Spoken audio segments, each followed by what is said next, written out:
Ndoda kukugamuchirai kuzuva redu guru rekunamata ratinaro mumwedzi uno wagunyana. Rino ndozuva redu rechitatu pagore rino, saka tasara nerimwe zuva rimwe chete tisati tapedza tavhara gore rino. Sokuziva kwamunoita pazuva guru rokunamata saizvozvi, tinotsanya tichinamata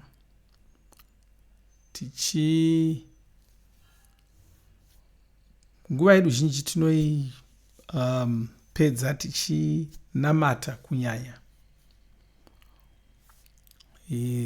Zuva guru rekunamata iri rinotanga chishanu manheru kusvikira mugovera manheru. Panguva iyoyi tine vashumiri vakati wandei veruponeso vanenge vachibatana nesu vachitidzidzisa shoko raMwari nokutitungamirira pakunamata, kunyengeterera. Mushumiri mumwe nomumwe anenge achishumira kwezvinhambo 30.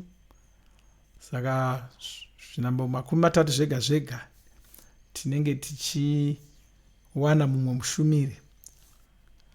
Saka chikamu chino ndo chekuvhura. Mushure munge ndapedza mumwe achauya achizoshumirawo, vachingoravana saizvozvi kusvikira mangwana manheru, ndo patinozopedza zuva guru redu rokunamata irori. Musi wesvondo tichatsanya zvekare, tichange tichinamata zvekare, nokuti zuva guru rekunamata iri rabatana nechirongwa chedu chokutsanya mwedzi wega wega tichinamata. Ndinofara chose kuti Mwari vakatitungamirira kuinamata nenzira iyoyi nokuti munamato wakakosha zvikuru. Kunamata kwakakosha. Jesu vakati vanhu vanofanira kunamata nguva dzose, vasaneta uye vasaora mwoyo. Havafaniri kuora mwoyo, havafaniri kubvuma kukurirwa, vanofanira kunamata. Uye vakatudza kuti tinamate nokuti vanoda kuti vadavire minamato yedu. Isu hatingonamati pasina, hatinamati setsika. Kuna vamwe vanofunga kuti munamato haubashandi nokuti vanofunga kuti inongori tsika yevanamati. Asi isu tiri vaMwari hatinamati pasina. Kunamata kwedu hakusi kwetsika, nokuti upenyu hwevaMwari hadzingori tsika chete, hutori ukama hwatinavo nahwa naMwari. Kune vanotora upenyu hwaMwari nechiKristu vanohutora seingori nzira yekunamata nayo. Haisi. Saka vanofunga kuti ndeimwe nzira inomukurumbira yokunamata. Vanofunga kuti vanenge vachitotaura zvakanaka pamusoro pechiKristu, peupenyu hwevaMwari. Asi handizvo. Upenyu hwevaMwari hunotori upenyu chaihwo chaihwo. Haisingori nzira yekunamata nayo, haisingori tsika. Mugore rino, gore ra2025, igore rokupedzisa.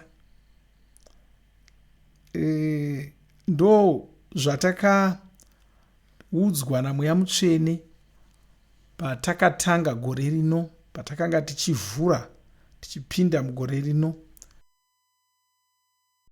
2025 tiri kupedzisa kuparidza shoko roruponeso kunyika dzose. Tiri kuzviita, hapana chiri kuzotikonesa. Tiri kuripedza chete basa irori, tinoripedza. Saka panopera gore rino tinenge tapedza basa irori, uye tiri kutofamba zvakanaka chaizvo pabasa irori. Uye ndakakuudzai zvekare kuti mushure mazvo tinenge tava panguva yatichazowana uko yatonguvawo yebhasera, basa chairo toita pedza, toita kungobata-batawo zvinenge zvasara. Iko zvino basa iri rokupedzisa kuparidzwa kweshoko raMwari reruponeso mugore rino ndo ratakanangisa, uye Mwari vari kumutsa mwoyo yevana vaMwari pasi rose kuti vaparidze shoko roponeso. Chinguva shoma shoma ndichakutaridzai zvimwe zvezvinhu zvatiri kuita kuti muzive kuti zvii zviri kuitika.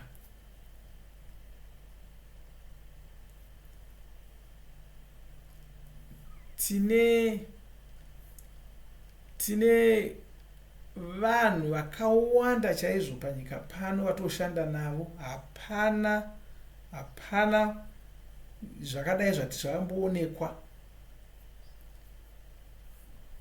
Inyaya yekuti Ishe vakazvipira chose, uye vari kutsvaka kuti tikunde, tiunze vanhu pasi rose kuna ponesi Jesu. Ibasa redu iroro, ndo basa ratakapiwa, ndo ratakawira pano panyika, tiri kuzoriita. Ivo vakatipa zvose zvinodikanwa kuti tigone kuita basa iroro. Hatigoni kukundikana kuita basa iroro zvachose, tinotoriita chete rinobudirira.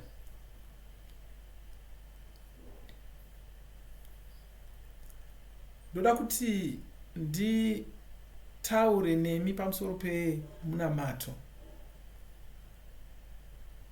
Ndoda kutarisai zvinhu zvakati kuti pamusoro pekunamata, tigozowana nguva yokunamata shure mazvo.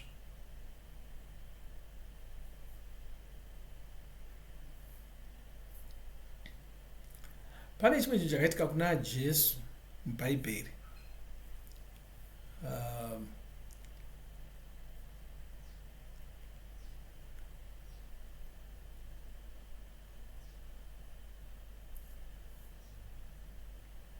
Bhaibheri rinotipa nhoroondo yezvakaitika kuna Jesu izvozvo. Vane chikonzero titakapiwa nhoroondo iyi mhaka yekuti pane zvavanoda kuti tibate. Pamusangano wedu weRapathon watakabva kuita, ndakaedza kutsanangurira vanhu vaMwari zvimwe zvinhu zvakakosha zvavanofanira kuziva, zvinofanira kutungamirira mafungiro avo netarisiro yavo nekutungamirira kunamata kwavo.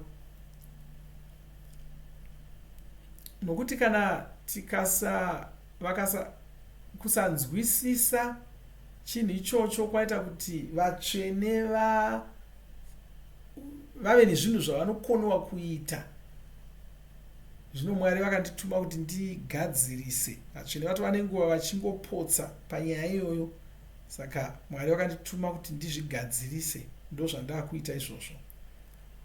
Saka ndichitaura nemi sezvizvi,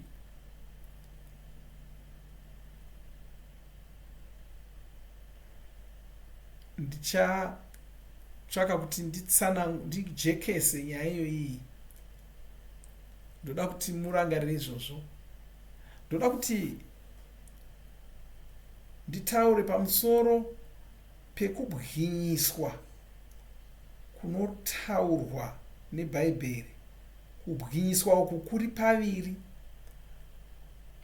Pamusangano watakabva kuita uku, ndaitaura pamusoro pekusanzwisisa kunoita vanhu kana vachitaura pamusoro pechavanoti chizoro. Havanzwisisi nyaya yechizoro, vanochitaura nenzira isiyo, vachitsanangura nenzira isiyo, havachinzwisisi nenzira kwayo. Zvokuti vatsvene vakatosvika pakurasika. Sangano ravatsvene rakatosvika pakurasika panyaya iyoyo, uye rane nguva rarasika saizvozvo. Haanongotaura pamusoro pechizoro, havazi kuti chizoro chii kana kuti kuzodzwa kuitwa sei. Nokuti kwemakore anoda kutosvika 100 apfuura, vanhu vanofunga kuti kune chinhu chinoi chizoro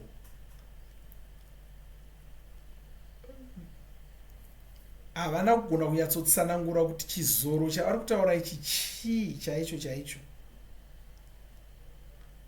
Ivo havana kugona kuchinzwisisa. Saka mumwe nomumwe munhu waingotaurawo pamusoro pechizoro nenzira yaanonzwisisa nayo, asi una zvinhu zvaunoona hazvirevi kuti zviripo pachokwadi.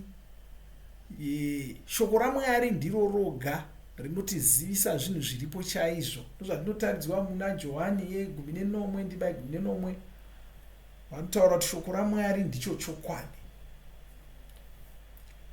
Vati kwanzi shoko renyu ndiro chokwadi, shoko raMwari ndiro chokwadi. Zvaunoona handizvo chaizvo zviripo. Kana totaura pamusoro pechavanoti chizoro ichi, vazhinji havazivi kuti bhaibheri rinoti kudii pamusoro pechizoro. Mumwe nomumwe anenge achingotaurawo zvaanoona zvaakanzwa, asi zvaunoona nezvawakanzwa hazvirevi kuti ndo chaizvo chaizvo zviripo. Shoko raMwari chete ndodo kutsanangurira zviripo.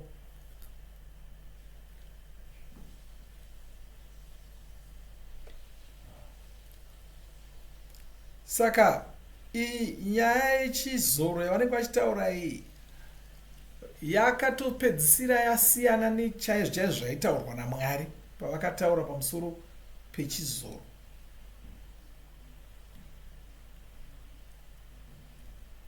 Makore akawanda apfuura neniwo ndakatombova namafungiro iwayo aiva navanhu, nokuti ndo andakangowanawo ariwo muvatsvene.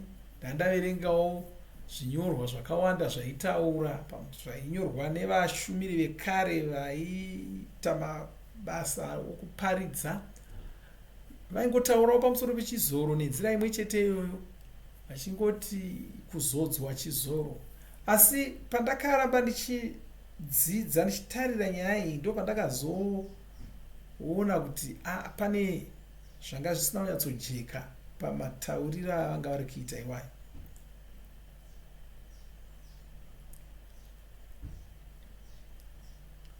Ndikatopedzisira ndakutoshaya kuti sei Mwari vaida kuti tive nechinhu chinonetsa kuwana.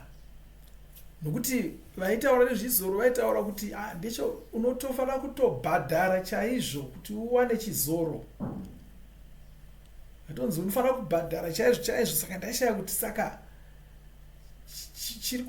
chinofanira kubhadharwa chacho chii, nokuti ndakazvipira kuti kana chiripo chinoda kubhadharwa ndibhadhare ndiwane chizoro ichi. Asi ndaishaya kuti asi mubhadharo chaiwo chaiwo unganzi unobhadharirwa zvinhu ndoupi?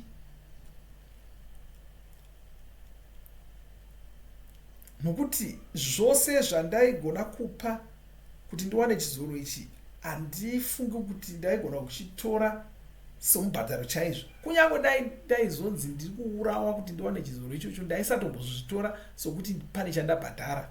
Nokuti upenyu hwangu ndatofunga kuti Jesu akafa. Pofungai kuti Jesu ndiani?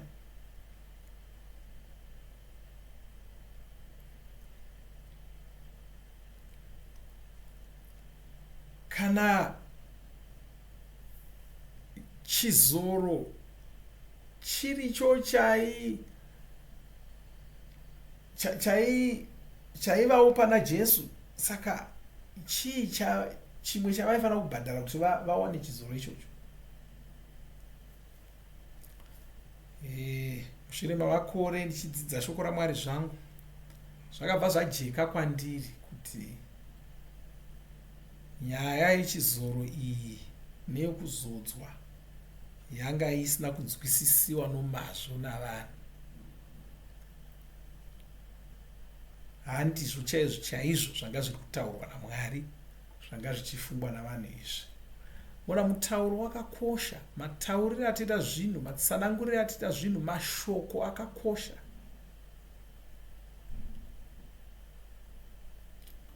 Saka kana uchida kuziva chinhu unofanira kutanga watsvaka kuti Mwari vakati kudii pamusoro pechinhu ichocho, vakashandisa mashoko api kuchitsanangura. Tsvaka kuti Mwari vakataura kuti chii pamusoro pechinhu ichocho.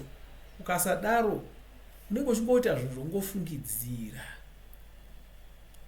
Saka ndoda kuti ndiverenge mubva mubhaibheri, kubva muna Mariko yechipfumbamwe, kubva pandima yekutanga. Jesu akabva vataura zvekare kuvanhu vakati, regai ndikudze chokwadi pakati penyu pane vamwe vacharamba vari vapenyu, vachazofa vaona umambo hwaMwari huchiuya, umambo uhu huchauya nesimba. Kwakazopera mazuva 6, Jesu akabva vatora Pita, Jakobho naJohani vakaenda navo kugomo. Gomo iri rakanga rakareba. Jesu akasvika ikoko, chiso chavo chikabva chapenya, chakabwinya kudai, vadzidzi vavo vachiona. Chiso chaJesu chakashandurwa, vadzidzi vachiona, chikatanga kupenya. Saka tichadzoka ipapo, regai tirambe tichiverenga. Nguo dzavo dzakatangawo kupenya, dzikachena zvikuru. Kwai Jesu vakashanduka chiso, vakatanga kupenya chiso. Nguo dzavo dzikatanga kupenya, dzikachena zvikuru. Kwakanga kusina kusuka kungachenesa nguo kudero. Vadzidzi vakabva vaona Eriya naMozisi. Vaviri ava vakanga vari kutaurirana naJesu.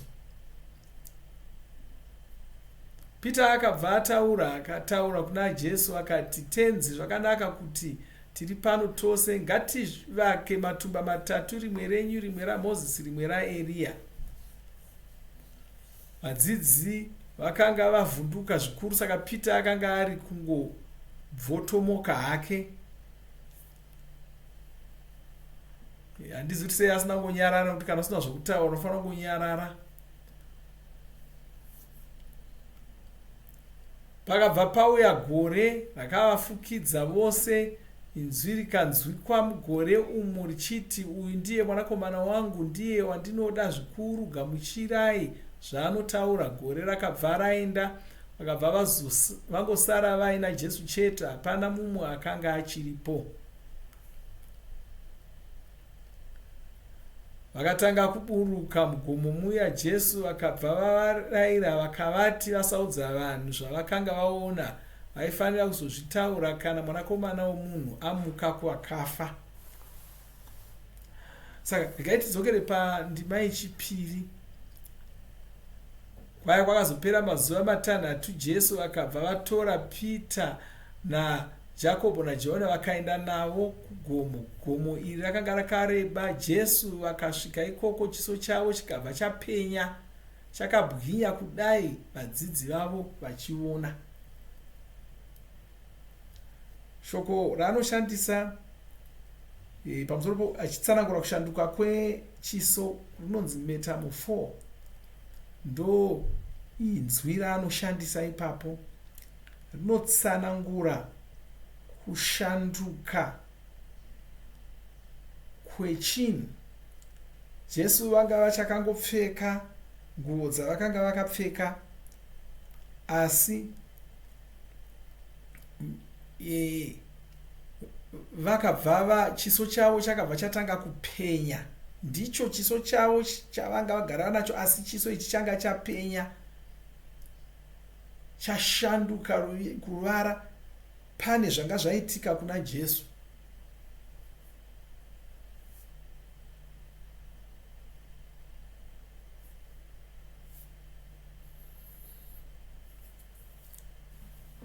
Dai kuna Matiyo 11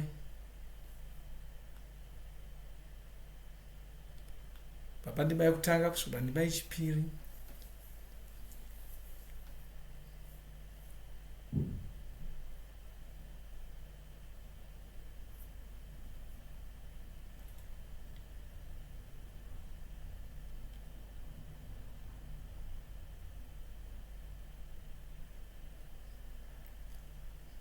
Kwakapera mazuva matanhatu, Jesu vakatora Pita, Jakobho naJohani vakabva vaenda navo mugomo. Gomo iri rakanga rakakura.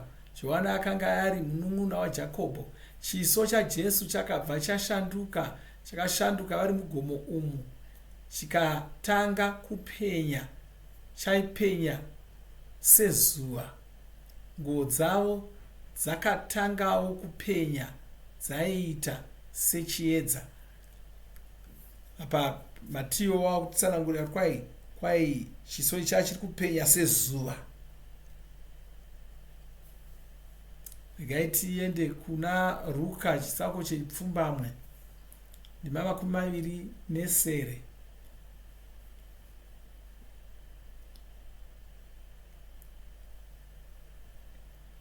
Markite mora grada bolistrama litroma jigibala gronsa straka broshira garamande. Haleluya, tinokutenda Ishe. Kwayo kwakazopera mazuva masere, Jesu vakatora vamwe vadzidzi vavo. Ruka nyaya yake inotikasire kutanga, inoti mazuva masere.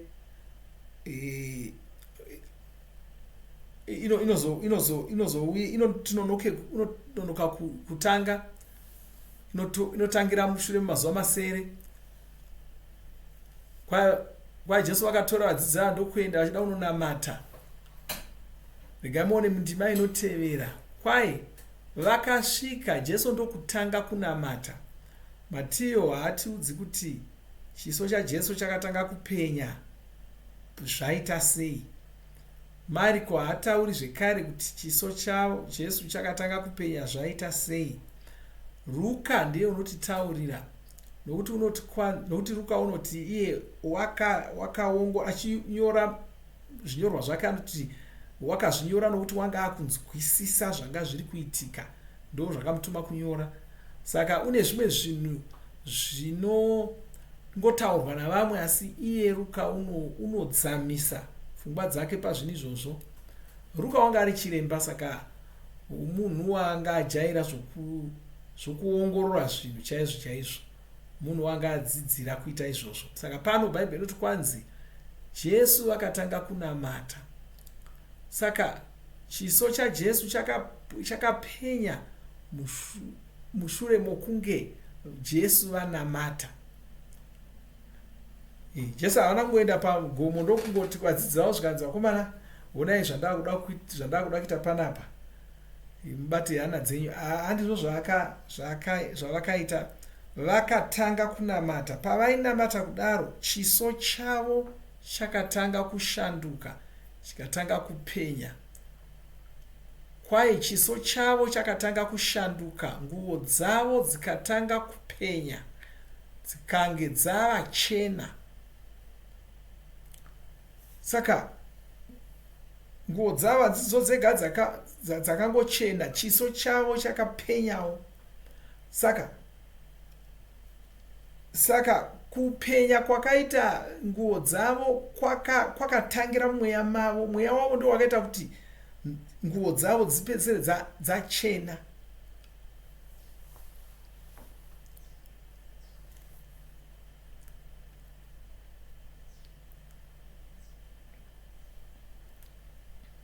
Ndoda kuti murangarire kuti ichi chinhu changa chiri kuitika mumweya.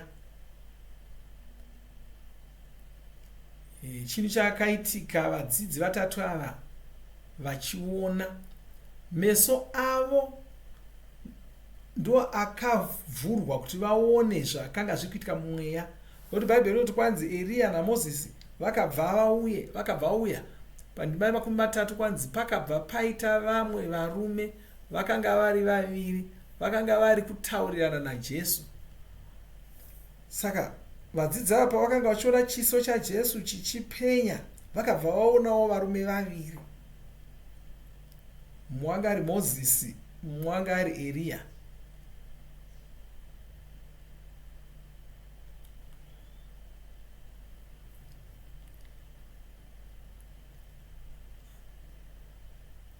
Haleluya.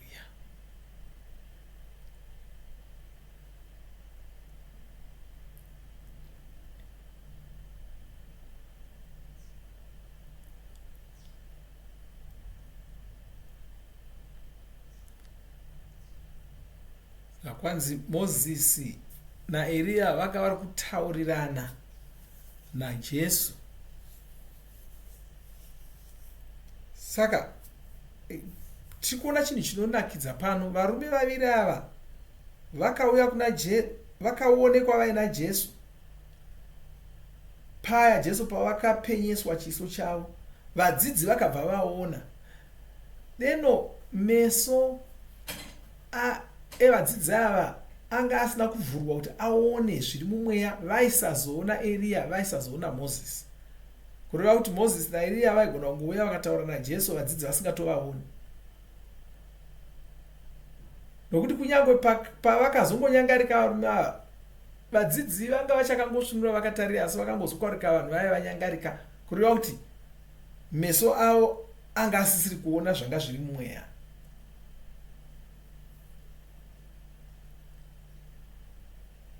Saka zvinhu zvavakanga vachiona apa zvinhu zvanga zviri mumweya. Zvaitoda kuti meso ako avhurwe kuti uzvione. Ndo zvatinoona zvepana Jesu vamuka kuvakafa vaigona kungosvika vachipinda napamadziro voti vadzidzi vavo handisi renje, vogara vodya nevadzidzi vavo, asi pakarepo ugona kungonyangarika woenda zvekare. Saka maiti mukavaona musavaona, mukavaona musavaona, nokuti vanga vapfeka mweya, vanga vava nomuviri wokudenga unova muviri wemweya unongoonekwa mumweya chete, unongoonekwa navanhu vanenge vane meso ari kuona zviri mumweya. Saka kwanzi Jesu pavakanga vachinamata ndo pavakashanduka chiso. Chikonzero vakashanduka chiso kudai inyaya yekuti vanga vari kunamata vachibatsirwa naMweya Mutsvene. Jesu ndiwo murume wakanga aine mweya minomwe yaMwari yatotsanangurirwa muna Isaya 11 Jesu vakanga vaine mweya mutsvene vakazara. Ndo zvinoreva kuva nemweya minomwe yaMwari.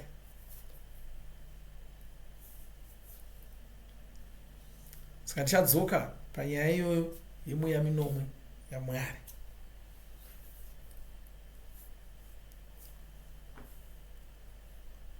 Kaverenga mutsamba yechipiri kuvaKorinde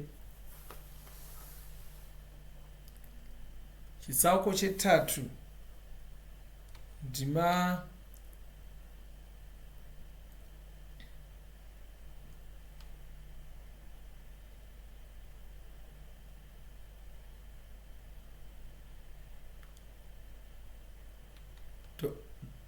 togona kutanga kuverenga pandima yechishanu. Tisingazvidzi nyanzvi isu pachedu zvekuti tingatozvikudza, asi tinoshanda neunyanzvi hwaMwari.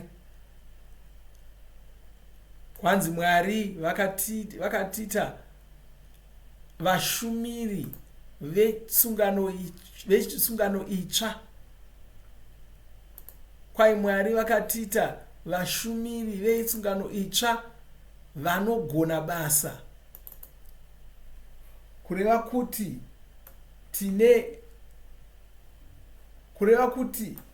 tine unyanzvi hwatakapiwa, nokuti vashumiri vesungano yekare vaipiwawo unyanzvi hwokuita mabasa avo. Nesuwo tiri musungano itsva tinofanira kupiwawo unyanzvi hwogona kuita basa redu romusungano itsva. Ivo vakatiitawo vashumiri vaya vanoshumira sungano itsva vanogona basa, kwete vashumiri vesungano vemurayiro wakanyorwa, asi vanosvitsa mweya mutsvene kuvanhu, nokuti murayiro unouraya asi mweya ndiwo vanoraramisa. Kwanzi hatisi vashumiri vemurayiro wakanyorwa. Izvozvo zvinorevei? Musungano yekare murayiro ndo waitaura kuti basa rinopuwa ani. Vapiri vaifanira kungobva kuimba yaRevhi chete. Kana usiri weimba yaRevhi haugoni kuva mupiri, waifanira kubva muimba yaAroni ndokuti ugonzi mupiri. Murayiro ndo waitotaura izvozvo kuti vapiri vanobva kuimba yaRevhi. Murayiro uyu waitaura zvekare uchiti madzimambo anobva muimba yaJudha. Ndo zvaitotaurwa nomurayiro izvozvo. Saka zvinhu zvanga zvakatonyorwa, hazvizvo zvaita zvokufungidzirwa, zvinhu zvanga zvakatonyorwa.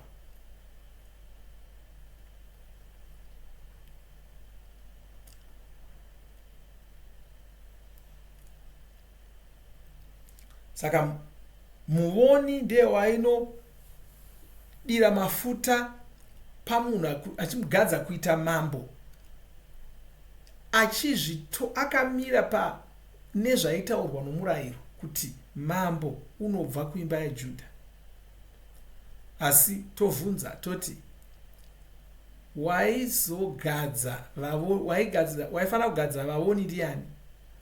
Vavoni vakanga vasingagadzwi nomurayiro. Hapana imba yaIsraeri yainzi iyi ndo inobva vavoni. Murayiro haunombotaura kuti vavoni vanofanira kubva muimba ipi. Vatungamiri vaJudha pane pavakatomboda kuti vasarudze voga, vatsvake vega kwaifanira kubva vavoni. Ipapo ndo pavakatokonewa. Ipo paya pavakaudzwa kunzi Jesu vauya zvazi Galilea hagoni kubva muoni. Ndo pavakanga vatorasika. Saka ritaura pamusoro peunyanzvi. Mwari vakati paunyanzvi katita vashumiri vanogona basa. Saka kwai murayiro unouraya asi mweya unoraramisa. Asi zvino kana ushumiri hwaiuraya hwaiva naMwari mukati, ihwo ushumiri huya hwakanga hwakanyorwa pamabwe zvekuti vana vaIsraeri havana kugona kuramba vakatarisa chiso chaMozisi nokuti chaipenya, asi kupenya kwacho kuchizopera hako. Ushumiri hwatinoita kumweya yevanhu tichivapa mweya mutsvene hungazova nesimba raMwari rakawanda zvakadini. Haleluya. Ndoda kuti munyatsotarira zvaanotarira achienzanisa murayiro neshumiro nesungano itsva, achiti kwanzi murayiro hwahuri ushumiri hwerufu, achiti ushumiri hwaipa vanhu mhosva. Oti sungano itsva, otsanangura sungano itsva achiti ishumiro yekupa mweya kuvanhu. Nokuti kana ushumiri huya hwaiunza zvirango hwakanga huina Mwari mukati, ushumiri hunounza kururama uhwu hunofanira kuva naMwari kudarika hwekare uhwu. Nokuti kana tohuenzanisa neushumiri hwazvino hahuverengwi pakubwinya kwahwo, nokuti kana zviya zvakapfuura zvaiva naMwari zvinogarawo zvinofanira kuva naMwari zvakanyanya. Haleluya. Kuti muone chimwe chinhu chaanotitaurira ipapapa mundima inotevera, ndima dzinotevera ina, ndima ina dzinotevera. Kwai saka tinotarisira zviri nani paushumiri huno, ndiko kusaka tichitaura zvakajeka takashumira tisingaiti saMozisi uyo akafanira kufukidza chiso chake achitsvaka kuti vana vaIsraeri vasagona kunatsa kuona kupera kwekubwinya kwake iko kuya kwaiva kwenguva doko, asi pfungwa dzavo dzakanga dzakafukidzwa kuti dzisaona. Kwai pfungwa dzavo dzanga dzakafukidzwa kuti dzisaona, kwai nokuti kusvikira pazuva rino kwai mwoyo yavo ichakafukidzwa. Kwai chidzitiro chiri kuramba vari kuramba vane chakadzitira mwoyo yavo pose panoverengwa mashoko esungano yekare. Haleluya. asi chichiri kufukidza mwoyo yavo pose panoverengwa murayiro waMozisi.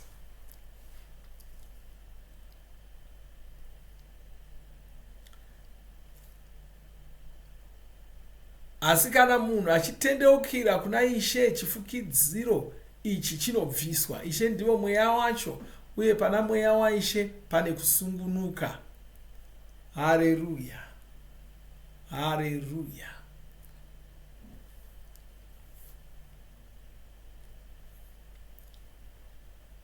Oh, haleluya. Ochizotaura zvino nyaya hombe pandima inotevera. Asi isu tose tiine zviso, kwete vanhu vesungano yekare, asi isu vaya vari muna muponesi Jesu, iyesu vesungano itsva, tine zviso zvisina kufukidzirwa, tichitarisa mufananidzo uya werudzi rwevamwari. Hatichina kuita zvakaita Mozisi, kwai tinotarisa mufananidzo uya werudzi rwevamwari uri muchionioni. Tinoshandurwa zvimiro namweya waIshe. Shoko iroro kuti kwai kushandurwa ndo shoko rakashandiswa zvekare kutsanangura kushandurwa kwakaitwa chiso chaJesu chichipenyeswa. Saka kushandurwa ikoko ndo kuri kutaurwa kunzi ndo kunoitika kwatiriwo patinenge takatarisa kudaro. Kwai tinenge tichishandurwa umwari hwedu huchiwedzera. Saka tinenge takatarira nokuti chionioni, kureva kuti zvatiri kuona muchionioni ndo tetizviona isusu muchionioni. Shoko raMwari ndo chionioni chaMwari. Saka tikatarira muchionioni chaMwari, shoko raMwari, tinozviona. Mufananidzo watinoona mushoko raMwari ndo wedu isu. Kwai mufananidzo iwoyo ndo werudzi rwevamwari. Saka mufananidzo wandinoona mufananidzo wemunhu werudzi rwevamwari. Ndo zviri musungano itsva izvi. Patinoramba tichitarira mushoko iroro, kwanzi kushanduka kuya kwakaita Jesu ndo kunoitikawo patiri, tichishandukawo, tichibwinyiswa, tichipenyeswa, tichizopedzisira tafanana nemufananidzo watete tichiona mushoko raMwari iwoyo. Kwanzi tinenge tiri kungowedzera kufanana naMwari nguva imwe neimwe patete takatarira kudaro. Kwai mweya mutsvene ndo vanenge vachitishandura kudaro. Jesu vakashandurwa sei? Vakashanduka nokuti vainamata mumweya, vaishandisa simba ramweya mutsvene pakunamata kwavo. Paunonamata namweya mutsvene saizvozvo unoshandurwa chiso. Vadzidzi vakanyora pamusoro pekushandurwa kwaJesu uku nokuti vanga vakuona, asi kwete kuti ndo pega pakwakaitika. Pose painamata Jesu vaishanduka saizvozvo, ivo vaisangozviona chete. Zvino ivo vakazadzwa namweya mutsvene, ndo chimwe chikonzero Bhaibheri richiti tirayira kuti tinamate mumweya, nokuti pose paunonamata mumweya unenge uri kutoshandurwa, uchibwinyiswa, uchipenyeswa mumweya mako. Pane zvinenge zvitoshanduka pauri paunenge uchinamata nedzimwe ndimi kudaro. Oh, haleluya. Lastrama kosha.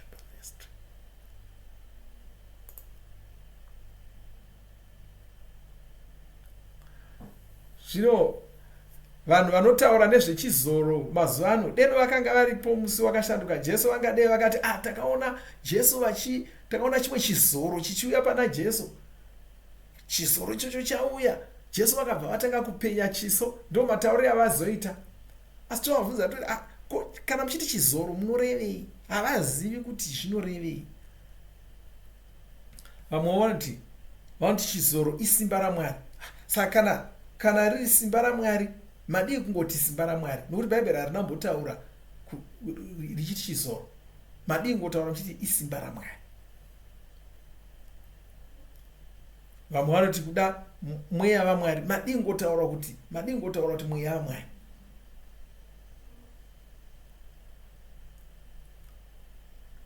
Asi patinoona shoko iroro richishandiswa musungano yekare, rinenge richitaura pamusoro pokuzora mafuta. Harisi shoko repamweya kana kuti chii, aiwa, raingoreva kuzora mafuta. iwe kana ukazvizora mafuta ndo zvinenge zvinotsanangurwa izvozvo zvakangofanana nekuzora kwaitaurwa musungano yekare saizvozvo.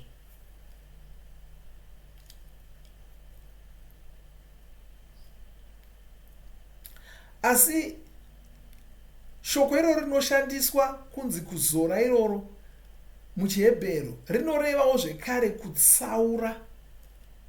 Taura pamusoro pokutsaura ndo zvaitika panenge pachitsaurwa mambo achizodzwa mafuta anenge ari kutsaurwa.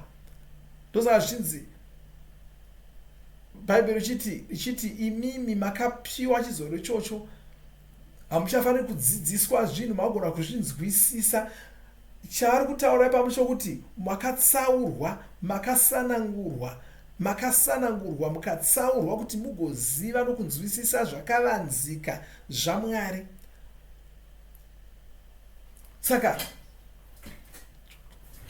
Saka kuzodzwa kwavanenge vachitaura kunongori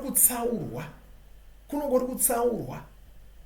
Ndo zvatinoona mutsamba yekutanga yaJohani chisango chechipiri ndima 20.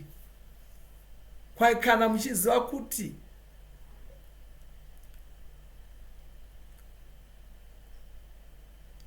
kwanzi zvinhu zvaMwari hazvinzwisiswi nepfungwa dzevanhu, asi imi makasanangurwa mukatsaurwa kuti munzwisise zvinhu izvi. Wakakutsaurai wacho ndiani? NdiMweya Mutsvene. Ipapo hasi kutaura pamusoro pesimba, unongotaura pamusoro pokutsaurwa. Mabasa yekutanga ndima yese kwanzi muchawana simba kana Mweya Mutsvene vauya pamusoro penyu. Haana kuti muchawana simba kana mapuwa chizoro. Saka vanhu vanotaura pamusoro pechizoro nenzira iyoyo vane zvavasina kunzwisisa. Takufanira kuzvigadzirisa zvino. Takufanira kuzvigadzirisa nokuti vanhu vari ngotaura zvinhu zvavasinganzwisisi. Izvozvo zvichiita kuti vapedzisira vakufamba murima vasingafambi muchiedza. Kwai Mweya Mutsvene kana vachinge vauya pauri ndo pauchaona simba. Kana tikaparidza zvinoenderana neshoko raMwari ndokuti vaone simba. Asi kana tikati unofanira kuva nechizoro kuti ugova nesimba, tinenge taakuvavhiringa. Nokuti munhu anogamuchira Mweya Mutsvene akumirira zvino kuti chindipai chizoro chiya ndiwane simba. Pawakagamuchira Mweya Mutsvene paya ndo pawakatowana chizoro chacho, ndo pawakatozodzwa. Ipapo watova muzodziwa. Ipapo pawakagamuchira Mweya Mutsvene ndo pawakaitwa muzodziwa, pawakapiwa zita raMwari. Saka Mweya Mutsvene ndo chizoro chacho ichocho. Zvakafanana muponesi Jesu ndiwo muzodziwa waMwari, ndiwo wakapiwa zita raMwari. Iwo pawakazvarwa kechipiri paya wakanyikwa muna muponesi, ukava munhu mumwe chete namuponesi Jesu. Hauchafaniri kutsvakazve chimwe chizoro kuti chimwe chizoro chandingawana ndechipi. Mweya Mutsvene vakatokwana. Pawakatowana Mweya Mutsvene ndo pawakawana simba iroro. Watova nesimba rose rinodikanwa. Kana wagamuchira Mweya Mutsvene, unobva wati paunogamuchira Mweya Mutsvene ndo paunotowana simba rose. Mweya Mutsvene haisi mhepo, hausi mumwe mudziyo, haasi mafuta. Mweya Mutsvene munhu, ndimweya vaMwari. Haleluya, haleluya.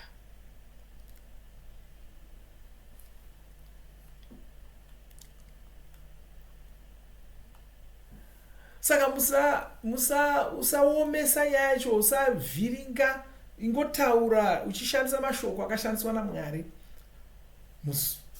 Nokuti vanhu vanoti apedza kugamuchira Mweya Mutsvene akutsvakazve chizoro kuti awane simba. Inyaya yekuti haana kugamuchira, haasi kugutsikana naMweya Mutsvene vaakawana. Wauda kuteedzera zvinhu zvaivako kusungano yekare. Musungano itsva tinofamba naMweya Mutsvene, ndo atofamba nawo ivavo. chimwe chinovhiringwa nevanhu inyaya yemigove miviri, kwanzi ndoda migove miviri. Sei uchida migove miviri yechinhu chawakapiwa chakakwana? Unoda zvidimbu zviviri zvechinhu chawakapiwa chakakwana, zvinoreva chinhu here izvozvo?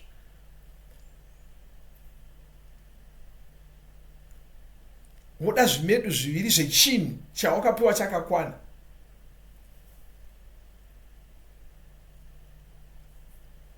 Sei ingotsvaka kuti bhaibheri rinorevei kana richitaura pamusoro pemigove miviri, rinorevei? Usangoteerera zvinotaurwa navamwe vaparidzi. Hazvina basa kuti munhu angave achiti ndanzwa Mwari vachiti iko zvino munhu wese wese ari kuzowana zvikamu zviviri zvechizoro. Aiwa, vanzwa havo inzwi, asi inzwi racho harisi raMwari, inzwi rekuvhiringika kwepfungwa dzavo. Mwari havanyepi, saka havatauri vachidaro. Regai ndikutsanangurirei nyaya iyi.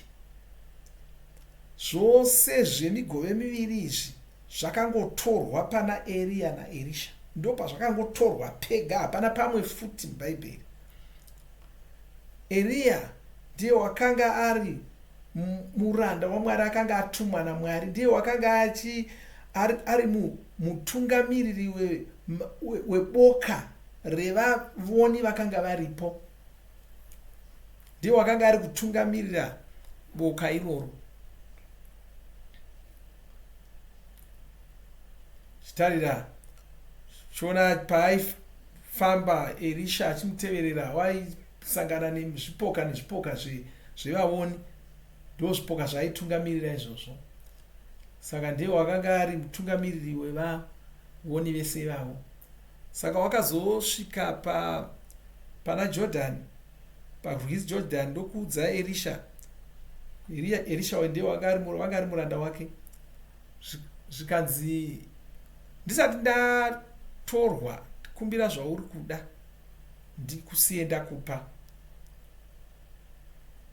Wakati chii chauda kuti ndikuitire nzandaenda chii? Erisha ndo paakati, ndipei migove miviri yemweya yenyu.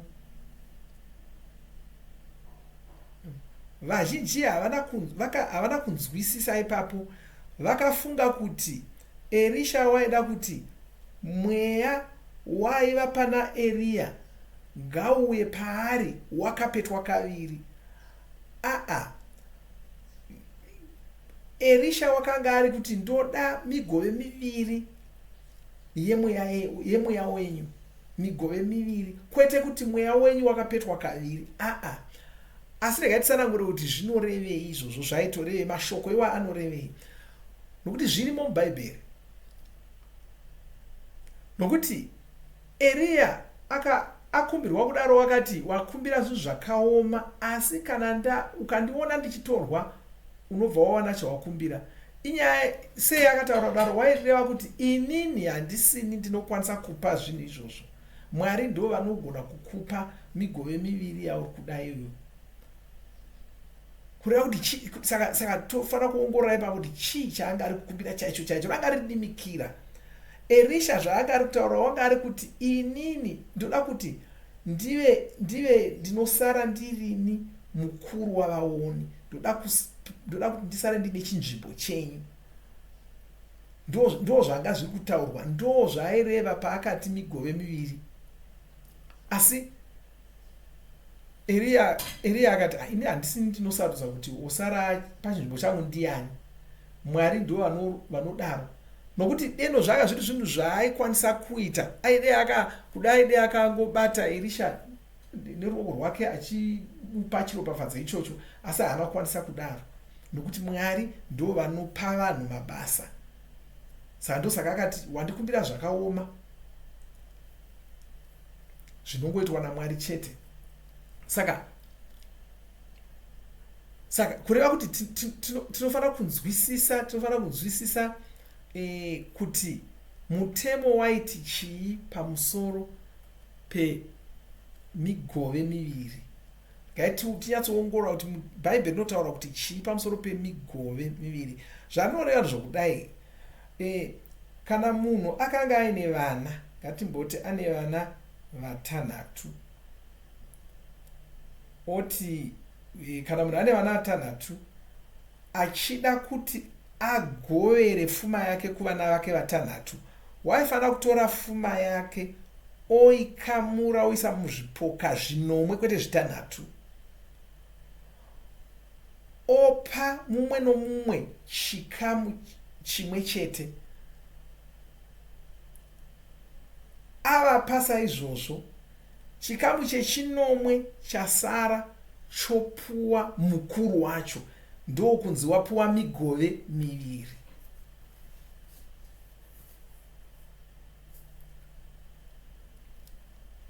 Ndo zvatinodzidziswa nebhaibheri pamusoro pemutemo iwoyo wemigove miviri. Kureva kuti mugove miviri, kana munhu achiti ndipe mugove miviri, ari kureva kuti ndiite mukuru wacho. Saka migove miviri yaitopiwa dangwe. Saka dangwe raisara rine migove miviri, vamwe vese vane mugove mumwe chete mumwe nomumwe wavo. Saka kutopiwa migove miviri ikoko kwaireva kuti iri ndo dangwe, ndiye ari kusara ari pachinzvimbo chababa vaenda. Tikatarira pana Jakobho, Rubheni ndiye wakanga ari dangwe, asi wakaita musikanzwa, ndokubva otorerwa utangwe hwake. Akanzi haachapuwi utangwe, utangwe hukatorwa hukaenda kuna Josefa. Nokuti kwanzi Rubheni wakanga asina kugadzikana. Saka Josefa ndiye wakapiwa utangwe hwacho, ndiye wakatorwa sedangwe. Ndosaka uchizoona kuti vana vaviri vaJosefa ndo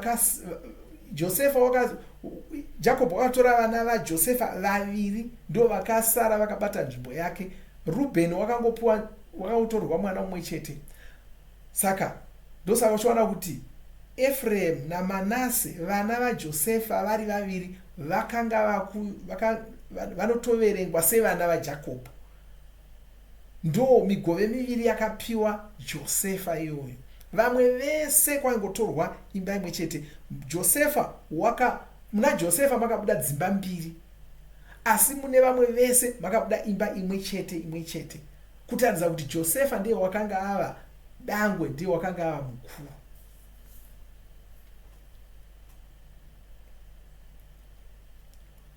Saka kana munhu akapiwa migove miviri saizvozvo, ndo zvinotaridza kuti ndiye wasiwa ari mukuru. Ndo zvaitsvakwa naErisha izvozvo. Wakati ndipe migove miviri, kureva kuti ndiite mukuru, pauri kuenda ndisiyei ini ndirini mukuru wavavoni vose sezvamanga muri. Chitarirai zvinoitika. Eria akati, kana ukandiona ndichitorwa zvawakumbira uri kupiwa. Saka ndokutanga kutaura vachitaura vachifamba, pakarepo ngoro yemoto yakabva kudenga ikauya ikanakura Eria kaenda naye, ndokubva oenda. Erisha akazviona zvichiitika izvozvo, akachema akati, baba vangu, ngoro navarume vemabhiza veIsraeri. Ndokubva nguo yaEria yadonha. Erisha akatora nguo iya. Vamwe vavoni vakanga vachizviona, vakatanga vachiona Eria naErisha vachitaura. Ndokuzokaruka, Eria haachipo, kwasara Erisha chete. Havana kumuona achienda. Erisha chete ndiye wakaona Eria achienda. Vamwe vese havana kuona. Ndosaka vanga vakubvunza vakati, ko Eria waendepi? Eria waendepi? Vakati kuna Erisha, ko tenzi vako vaenda kupi? Tenzi vako vaenda kupi? Erisha haana kuvaudza. Zvikanzi, haiwa, regai tikubetsere kutsvaka. kuda mweya mutsvene vakakandira kumwe kunhu, nobva kutanga kutsvaka mumakomo. Erisha akati musazvinetsa kani vaya vakaramba vachiita nharo vachitsvaka. Erisha vakazoona akati zvino wanga akuda kudzokera, akufanira kuyambuka Jorodhani. Pavanga vachiuya, Eria ndiye wakapatsanura Jorodhani, akudzokera aega zvino. Akati ndoyambuka sei? Ndokusvika pana Jorodhani. Zvikanzi Mwari waEria ari kupiko, nobva worova mvura nenguo yaEria iya, rwizi nobva rwopatsanuka. Erisha ndokubva oyambuka chifamba pavhu rakaoma. Vamwe vaoni pavakaona izvozvo vase vakamhanya vakauya vachifugamira Erisha, vakati mweya waEria wagara pana Erisha. Havana kuti migove miviri yemweya yaErisha, yaEria aiwa. Vangoti mweya waEria wagara pana Erisha, kwete kuti Erisha wapuwa mweya waEria wakapetwa kaviri. Havana kudaro. Zviri nyore. Hatizi kuti sei vatsvene vasina kugona kunzwisisa chinhu chiri nyore kunzwisisa saichochi. Hachitombonetsi zvachose kunzwisisa. Mutauro wakakosha, matauriro atoita zvinhu akakosha, mashoko atoshandisa kutsanangura zvinhu akakosha. Regai ndikuvhurirei pamwe munzwisise zvakataurwa naMwari chaizvo chaizvo. Regai titangire, ndoda kuti kutaridze mashandisirwo amashoko. Ndoda kuti muone kutsanangurwa kunoitwa chinhu ichi musungano yekare nekutaurwa zvinoitwa musungano itsva. Handei kuna nyumeri ye11 chete, toverenga ndima ye13 kusvika ndima ye14. Jehovha akati kuna Mozisi, uya navanhu vakuru vavaIsraeri 40 vaunoziva savatungamiriri namachinda pakati pavanhu, uite kuti vauye kumusasa weungano kuti vamire newe ipapo. Ndima inotevera yacho, ini ndichaburuka ndigozotaura newe ipapo, uye ndichatora mweya uri pamusoro pako ndigoisa mweya iwoyo pamusoro pavo. Kwai ndichatora mweya uri pamusoro pako iwe ndigouisa pamusoro pavo. Ivo vachakubatsira kutakura mutoro wavanhu kuitira kuti iwe urege kuutakura woga.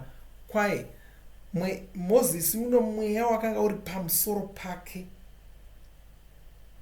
Mwari woti kwanzi ndichatora mweya uri pamusoro pako ndouisa pavakuru namachinda aunenge wasarudza iwayo.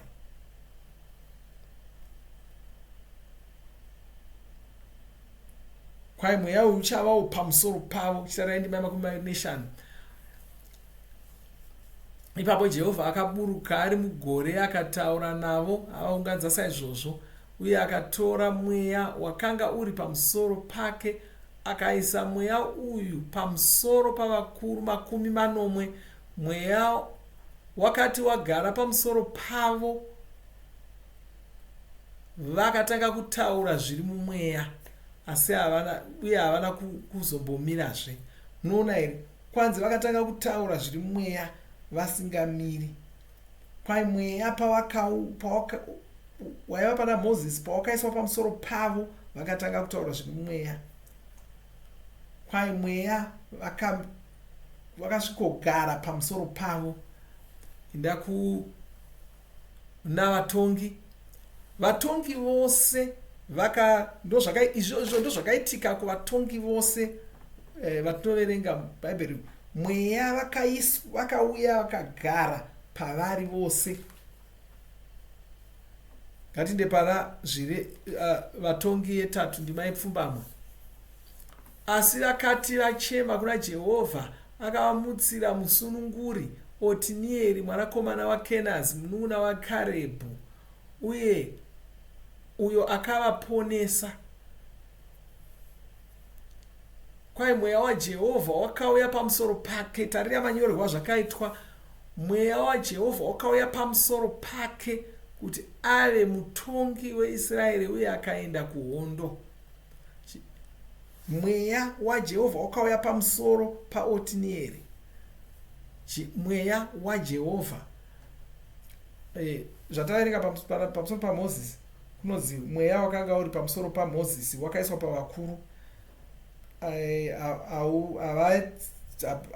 Hapana zvinotsanangurwa pamusoro pomweya uyo kuti mweya upi wacho. Vangonzi mweya waiva pana Mozisi, mweya wechii hazvina kutaurwa. Asi apa ane matauriro ari kuita, ari kuti kwanzi mweya waJehovha wakauya pamusoro paOtinieri akatonga Israeri. Unozviona mundima dzakati wandei. Ndakupa chitsauko che14 pandima ye5 kuenda kwai Samsoni akaburuka. Samsoni uyu mumwe wavatongi veIsraeri akaburuka akaenda kuTimina pamwe chete nababa vake namai vake. Vakati vasvika kuminda mezambiringa veTiminia, pakarepo shumba yakauya yakananga kwaari ichiomba. Mweya waJehovha wakauya pamusoro pake nesimba zvokuti akabvarura shumba napakati namaoko ake kunge anobvarura mbudzana. Tarira zvanotaura kwanzi mweya waJehovha wakauya nesimba pamusoro pake. Pane mataurirwa manyorerwa zvinoitwa muchiHebheru anokubatsira kuti unzwisise mashoko evaoniwa yaya. Kana mweya waMwari pavaiuya pamuvoni vaitaura vachiti mweya waMwari. Kana mweya iwavo vaiti vakauya pana mambo vaitizve mweya waMwari wauya pana mambo. Asi kana mweya iwo vachivinga zvehondo nezvokurwa wainzi ndimweya waJehovha.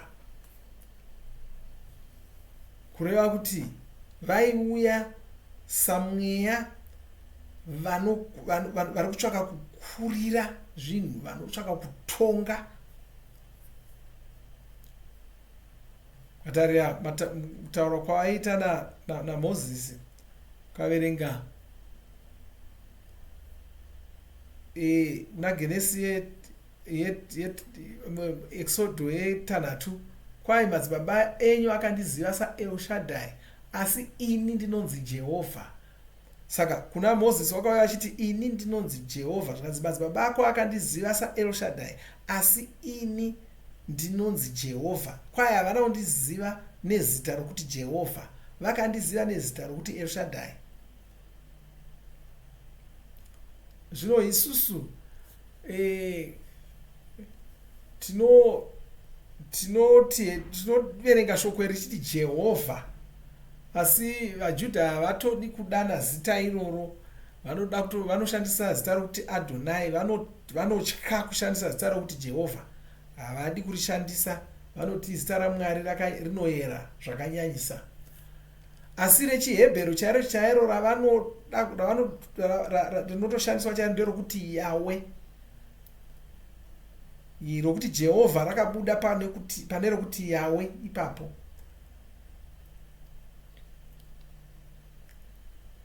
Nokuti iro rechiHebheru racho rinotonetsa kudana.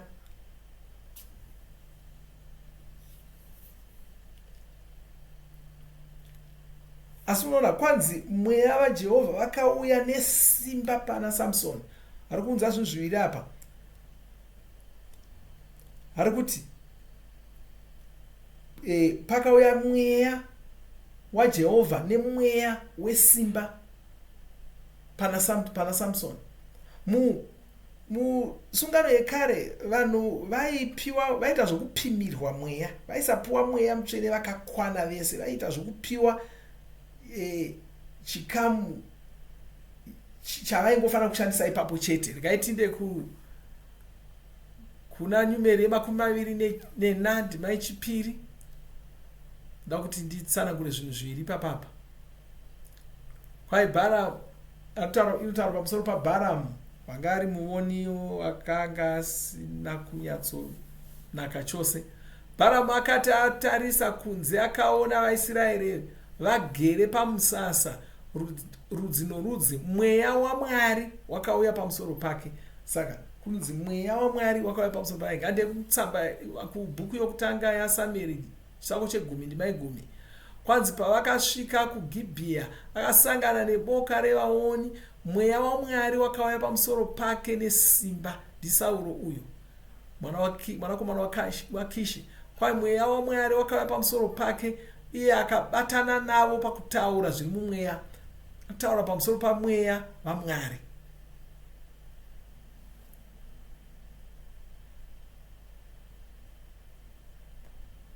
Woenda kuMakoronike echipiri chisango 20:4. Toda kuti muone chimwe chinhu ipapo mweya waMwari wakauya pana Jahazieri mwanakomana waZakaria, mwanakomana waBhenaya, mwanakomana waJevera, mwanakomana waMatania muRevhi, uyo chizvarwa chorudzi rwaAsati, paakanga akamira muungano.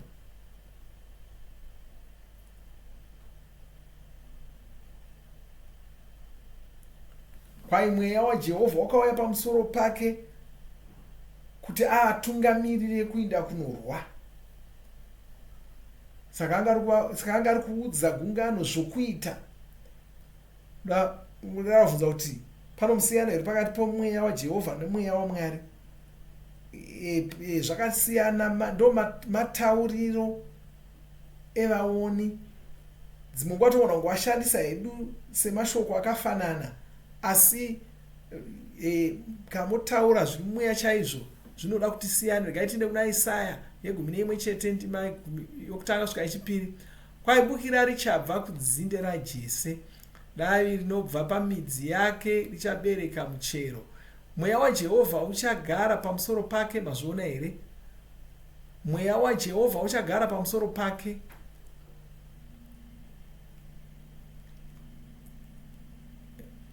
Vamwe vanoreswa kuturikira izvi. Vamwe vanongoturikira vachiti mweya waMwari. Havauzivi kuti zvinosiyana mweya waJehovha nemweya waMwari. Nokuti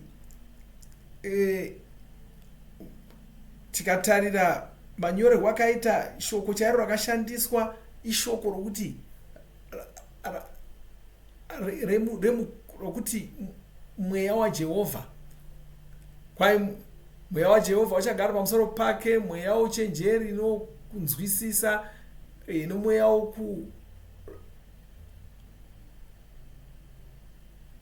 nowesimba. Pandima apa ndo patinowana mweya minomwe yaJehovha. Mweya waJehovha ndo wokutanga, ndo mweya vanoshanda, ndo waishanda pavatongi veIsraeri. Mweya waJehovha vaiti kana vagarwa nemweya iwoyo vaisungunura vaIsraeri kubva kuvavengi vavo. Saka ndimweya vaiuya kuzorwa hondo, iwo mweya waJehovha. Haleluya.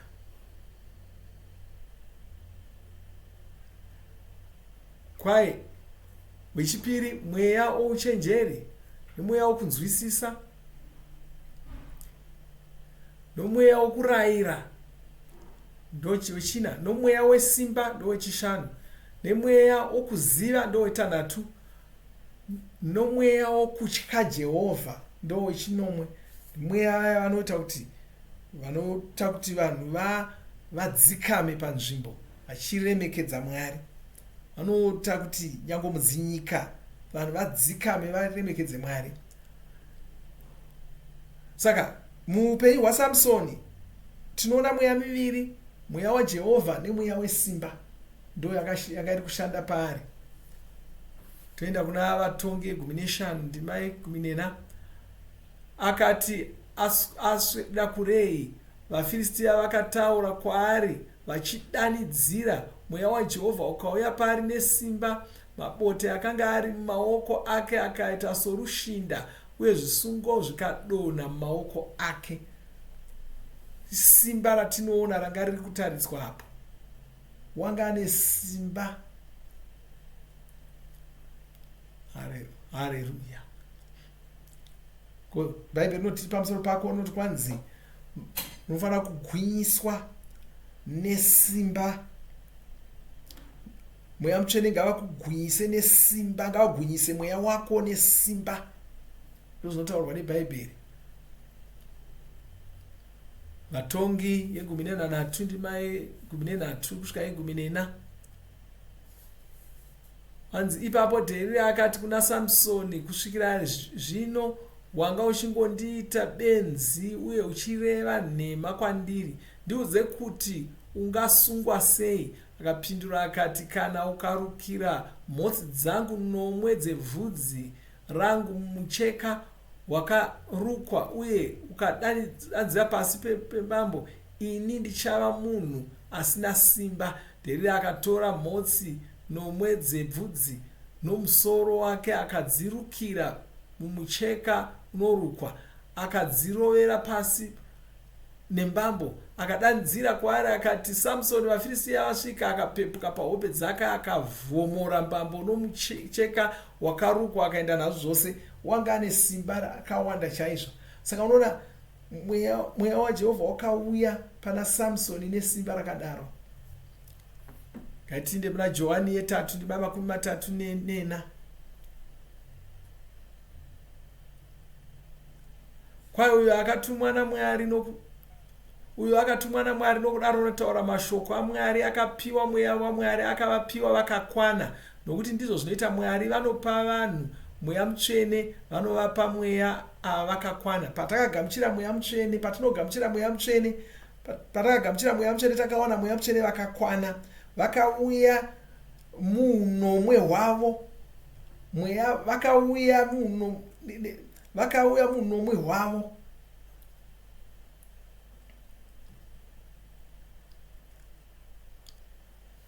Ngatitarire mabasa yechipiri kubva pandima yekutanga. Mutambo waJudha wakanga waitwa,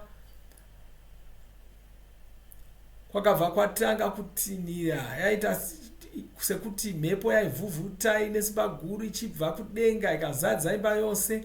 Vadzidzi vakabva vaona murazvo uyu waiita semoto, wakabva wadambuka, zvipenga zvacho zvichimhara pavadzidzi ava, chimwe chichimhara pane mumwe. Vose vakabva vagarwa namweya Mutsvene. Tanga kutaura nedzimwe ndimi. vaEfeso 5:17, musadhakwa nedoro nokuti inoita kuti musagona kuzvidzora, asi garai muchizvizadza mweya Mutsvene. Handei kuchitsauko 3 chavaEfeso kubva pandima 15.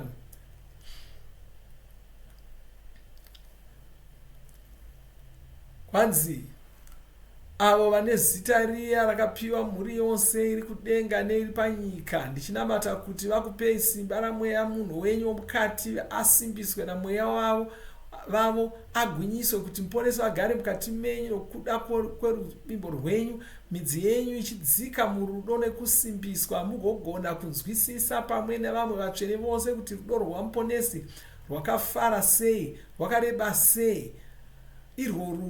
Irwo rusingagoni kunzwisiswa nepfungwa dzevanhu, uye kuti zvinhu zviya zvinowanikwa muna Mwari zviwanikwewo mamuri zvakakwana. Kwai zviya zvinowanikwa muna Mwari zviwanikwewo zviri mamuri zvakakwana. Ndo shungu dzaMwari, ndo zvawakarongerwa naMwari kuti zvose zvinowanikwa muna Mwari zviwanikwe zviri mauri. Ndo zvavakatirongera vanhu vesungano itsva. Havadi kuti zvizoitika rimwe zuva zvanaka, vanoda kuti zviitike izvozvi. Handei kuna vaKorose 2 ndima 7 kusvika 10. Kwai nokuti muna muponesi ndimo munogara vaMwari vose, ndimo munogara zvinhu zvose zvevaMwari, zvichigona kuonekwa zviri mumunhu wenyama, nemiwo muri mavari. Kwanzi zvose zvinhu izvi zviri mumuviri mamuponesi Jesu. Muna Jesu ndo munowanikwa vumwari hwose nezvinhu zvose zvevaMwari. Ndo mazvinogara Mwari vagere muna Jesu. Mwari havavuyi vachienda vachibva muna Jesu, vanotogara muna muponesi Jesu, vanogara mavari. Saka zvose zvinowanikwa muna Mwari zvirimo muna Jesu, ndo zvataverenga. Saka ndo zvatoshuvirwawo kwanzi zvose zviri muna Mwari zviwanikwawo matiri sezvazvaiwanikwawo muna Jesu. Haleluya. Saka kwanzi zvinhu zvingazviwanikwe mumuviri mako, mukati momuviri mako, chitanotarira nemiwo muri mavari, nokudero mune zvose zvinodikanwa, ivo vari mukuru wevabati vose nemasimba ose. Saka sei uri kutsvaka chimwe chizoro? Sei uri kutsvaka rimwe simba? Chii chauri kutsvaka? Kana une zvose zvinowanikwa muna Mwari, uchagamuchira mashoko avo vakataura pamusoro pako riini? Uchabvumirana nawo riini? Tarira muna Mabasa echina ndima yesere. Kwai Pita akanga akagarwa naMweya Mutsvene, akabva atanga kudavira akati, imi vatungamiri vavaJudha, vakuru vevaIsraeri, wakanga akagarwa naMweya Mutsvene. Hazvina kunzi Mweya Mutsvene vakauya pamusoro pake. Mweya Mutsvene vakatanga vambouya pamusoro pavo kuti vagopinda mavari, asi zvino vangava mavari.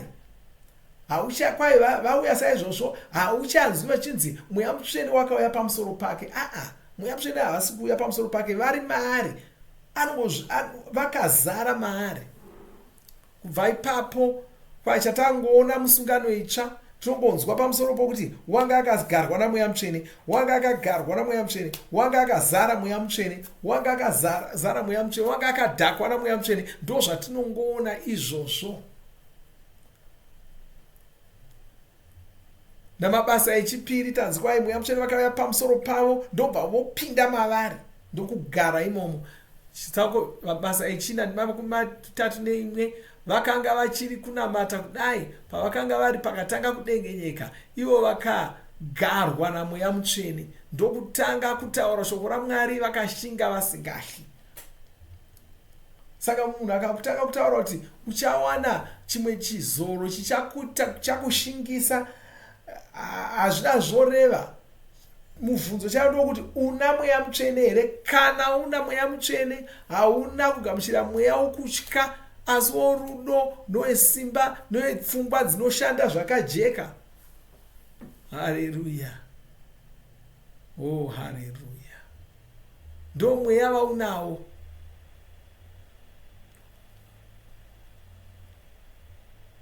Haleluya. Mabasa epfumbamwe ndima 11, Ananiasi akabva aenda. Ananiasi wanga aenda paakanga ari kuenda kuna Sauro, akapinda mumba muya, akabata Sauro namaoko ake akati, Sauro hama yangu, ndatumwa naIshe Jesu vaya vawakasangana navo munzira, ndatumwa kuti ndikusvinudze uone uye uzadzwe naMweya Mutsvene. Tsauko chegumi 3 ndimapfumbamwe. Zvino Sauro akanga agarwa naMweya Mutsvene. Sauro uyo akanga ava kuzikanwa nezita rekuti Pauro. Akabva atarisa Erismas uyu ndokutaura kwaari, kwanzi wakanga agarwa naMweya Mutsvene, azadzwa naMweya Mutsvene. Ndo upenyu hwafanira kurarama. Pandima 52 yacho kwanzi, asi vadzidzi vakafara vakazadzwa naMweya Mutsvene. Haleluya. Ndo zvatinoona musungano itsva, vadzidzi vanga vakangozadzwa naMweya Mutsvene kana vakugarwa naMweya Mutsvene.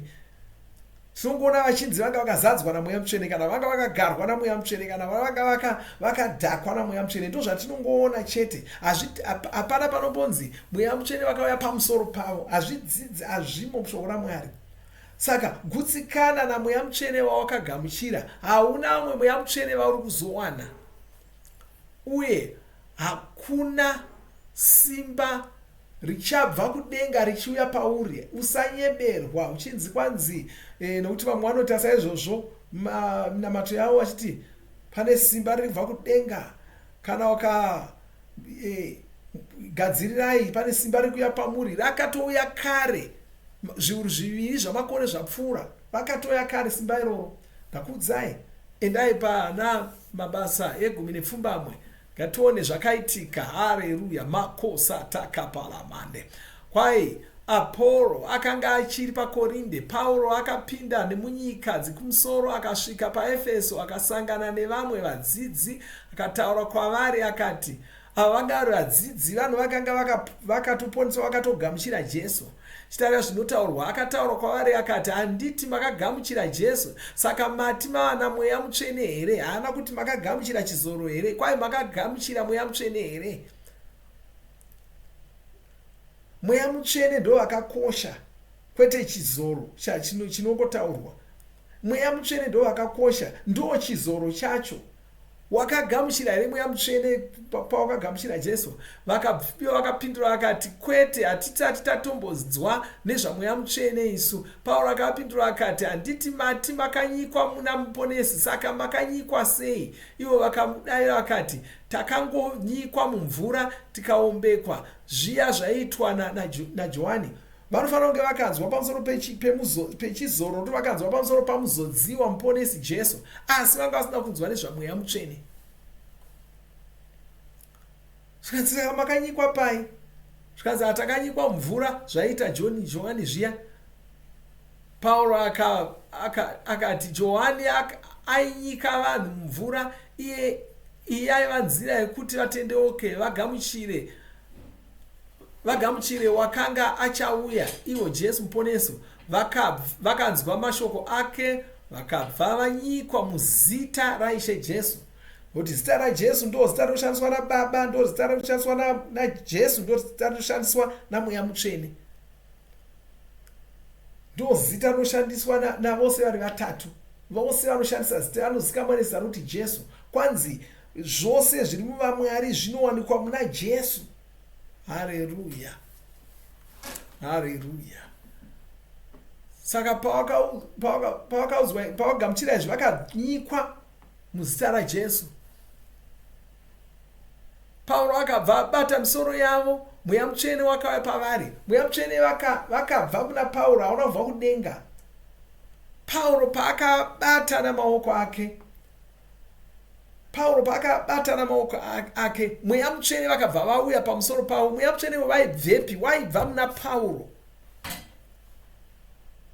Mweya Mutsvene vacho vaibva muna Pauro, vanga vasingabvi kudenga, vakabva kudenga kare.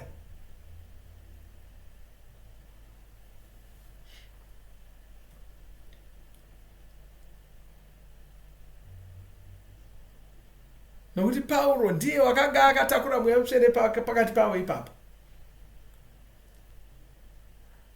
Ananiasi wakaita zvimwe chete, akaenda kuna Sauro akanoti Ishe Jesu vanotuma kuti ndikubate noruoko rwangu ndigozadzwa naMweya Mutsvene. Mweya Mutsvene vakaburuka kudenga kamwe chete paya pakanga pakaungana vadzidzi. Kubva ipapo Mweya Mutsvene vaya pano. Tangoitawo kutambidzana Mweya Mutsvene vaya, tangotawo kutambidzana, tingotambidzana Mweya Mutsvene. Tisu takupawo Mweya Mutsvene kuvanhu. Tisu takupawo Mweya Mutsvene kuvanhu. Haleluya. Oh, haleluya. Vanhu havasi kuzowana chimwe chiropafadzo chinoburuka chibva kudenga, vanotochiwana kubva kwatiri. Hongu munhu anogona kutaura hake, achitaura achiita sekuti une zvepamweya zvaanoziva, achiti toda kuti simba riburuke ribve kudenga richiuya pavanhu. Maketomalabaya kedomoza krati abojenta. Rikamutaridze zviri mushoko raMwari. Enda kuvaRoma yegumi toverenga kubva pandima yechina. Kwai nokuti pana muponesi ndipo panoperera murayiro, saka vaya vanogamuchira Jesu havachafaniri kushandisa murayiro kuti varuramiswe. Nokuti Mozisi anotsanangura kururama kwomurayiro achiti munhu anoita murayiro uyu ndiye achararama. Asi pane kururama kunouya norutendo. Kururama uku kunotaura kuchiti usataura mwoyo mako uchiti ndianiko achakwira kudenga kunoburusa muponesi. Kwai usati tichazviwana kubva kudenga.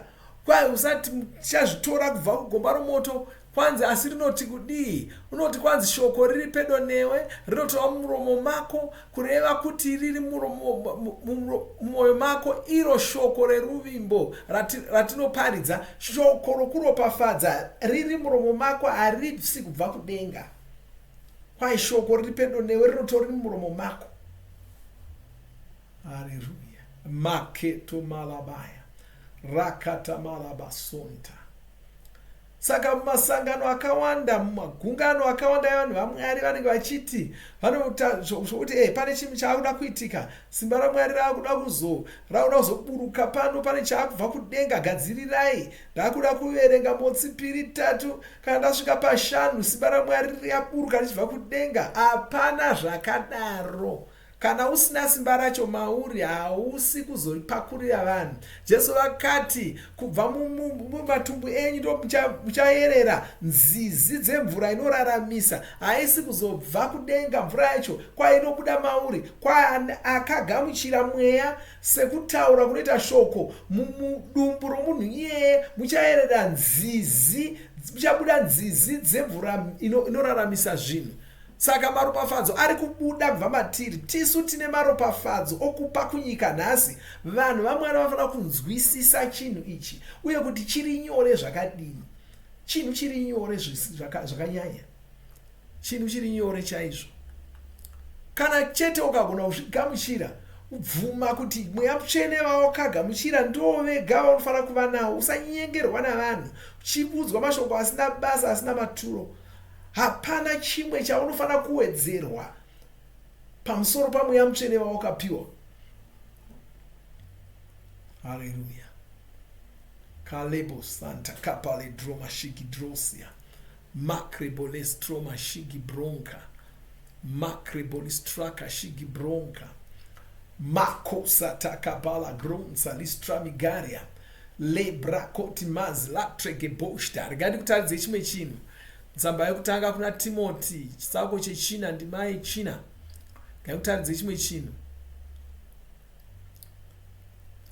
Kwanzi nokuti chisikwa chimwe nechimwe chakasikwa naMwari chakanaka, hachifaniri kurambwa, asi tinofanira kuchigamuchira tichitenda Mwari pamusoro pacho. Shoko raMwari nemunamato ndizvo zvinochenesa kuti chigone kudyiwa. Kwai chinocheneswa neshoko raMwari nomunamato.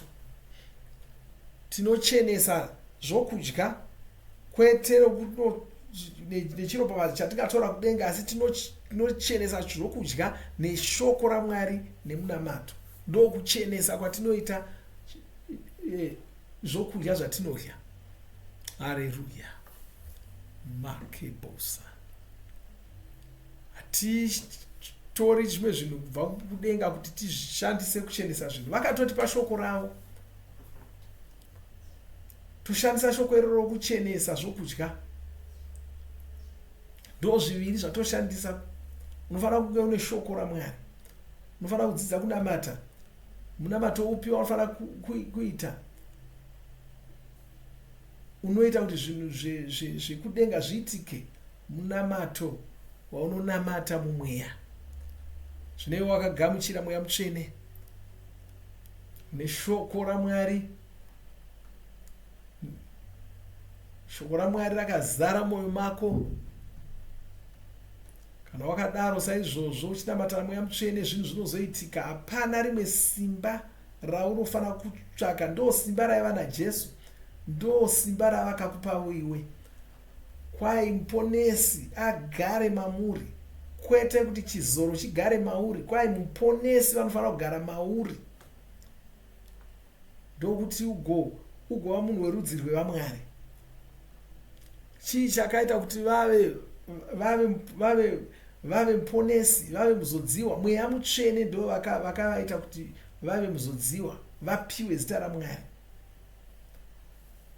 Pane nzvimbo mbiri mubhaibheri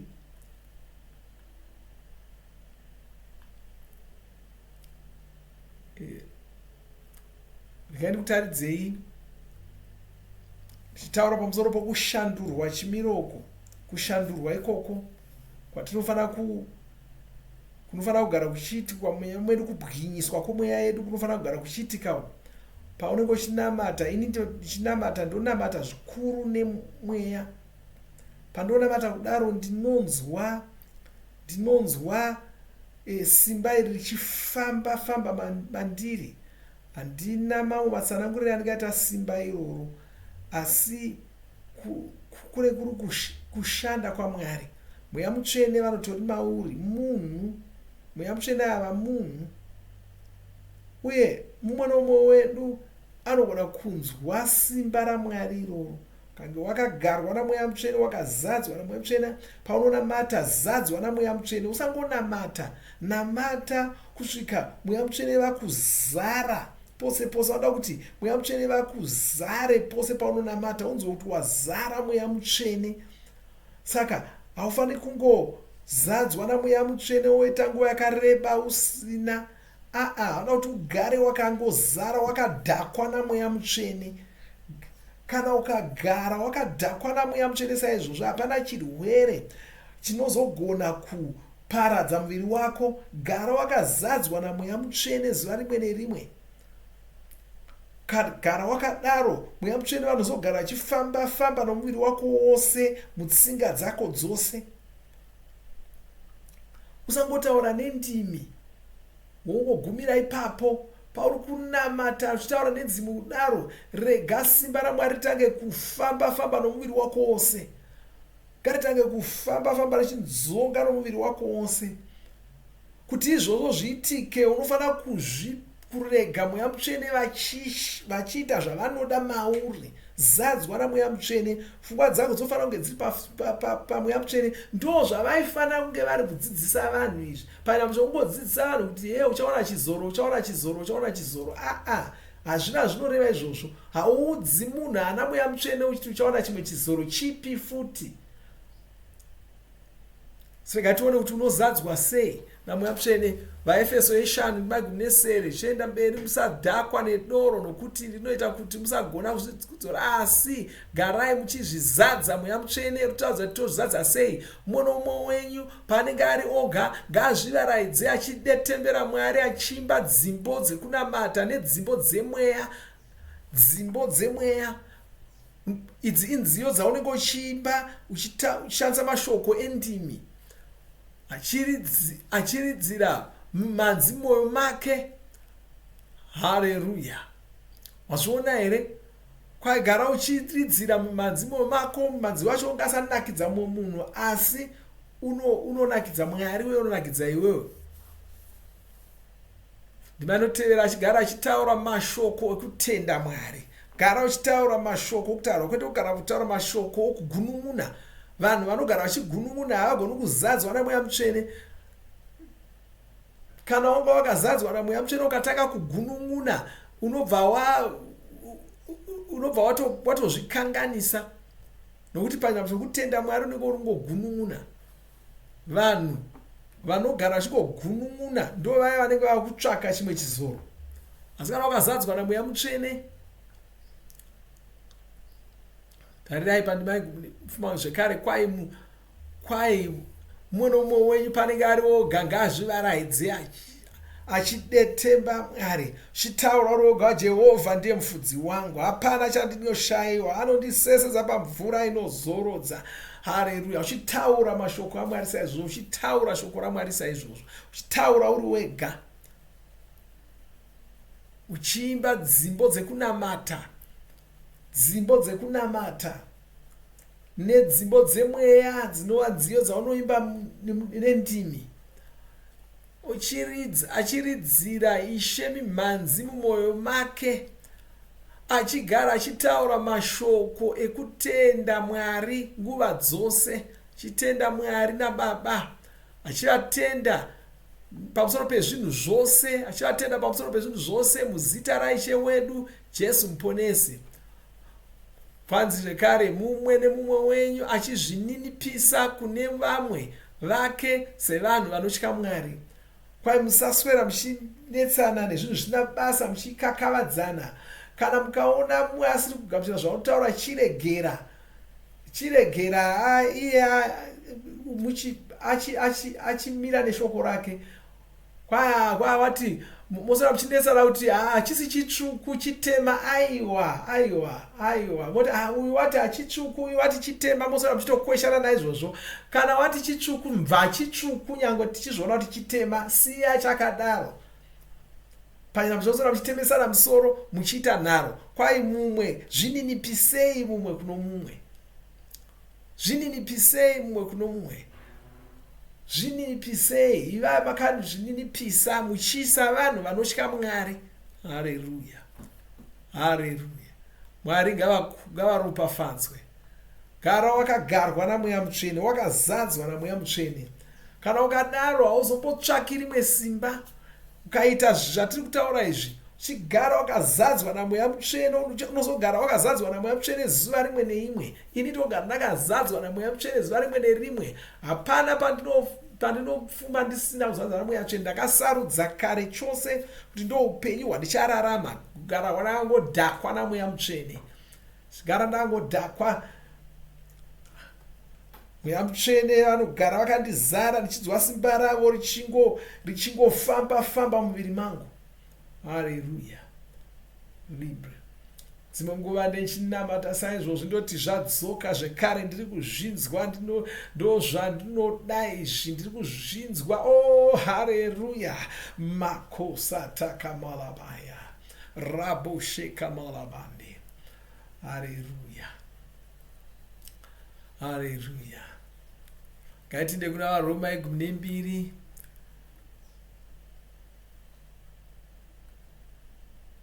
Ngaitiverenge kubva pandima 10. Dananai sehama muchikudzana, muchitsvaka kuti zvitange zvanakira vamwe, kwete imi moga. Ndozvataona kuna vaEfeso izvi. Nokuti munoona kana tukaverenga kubva pandima 3 zvinonyatsojeka. Kwai tine zvipo izvi zvakasiyana siyana, zvinoenderana nenyasha dzatakapiwa. Chingava chipo chekutaura zviri mumweya,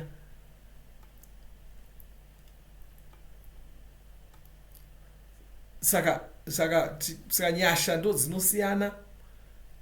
Kwai ngatishandise zvinoenderana nerumbe rwedu.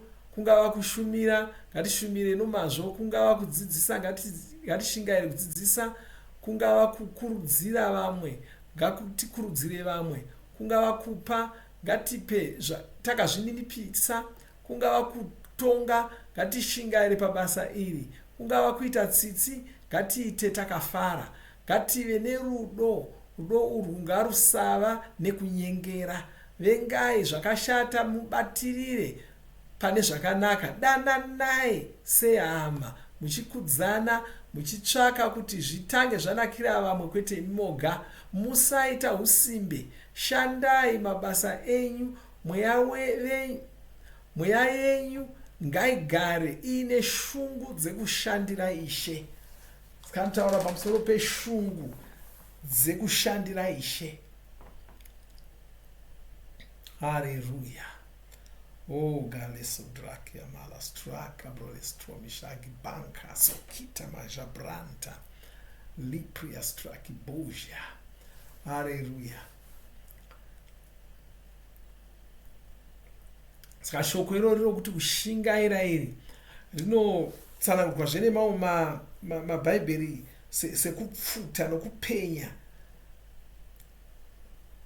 Mamwe mabhaibheri anotoshandisa shoko rokuti mufanira kupisa pamweya, mufanira kupfuta pamweya, muchishumira Ishe.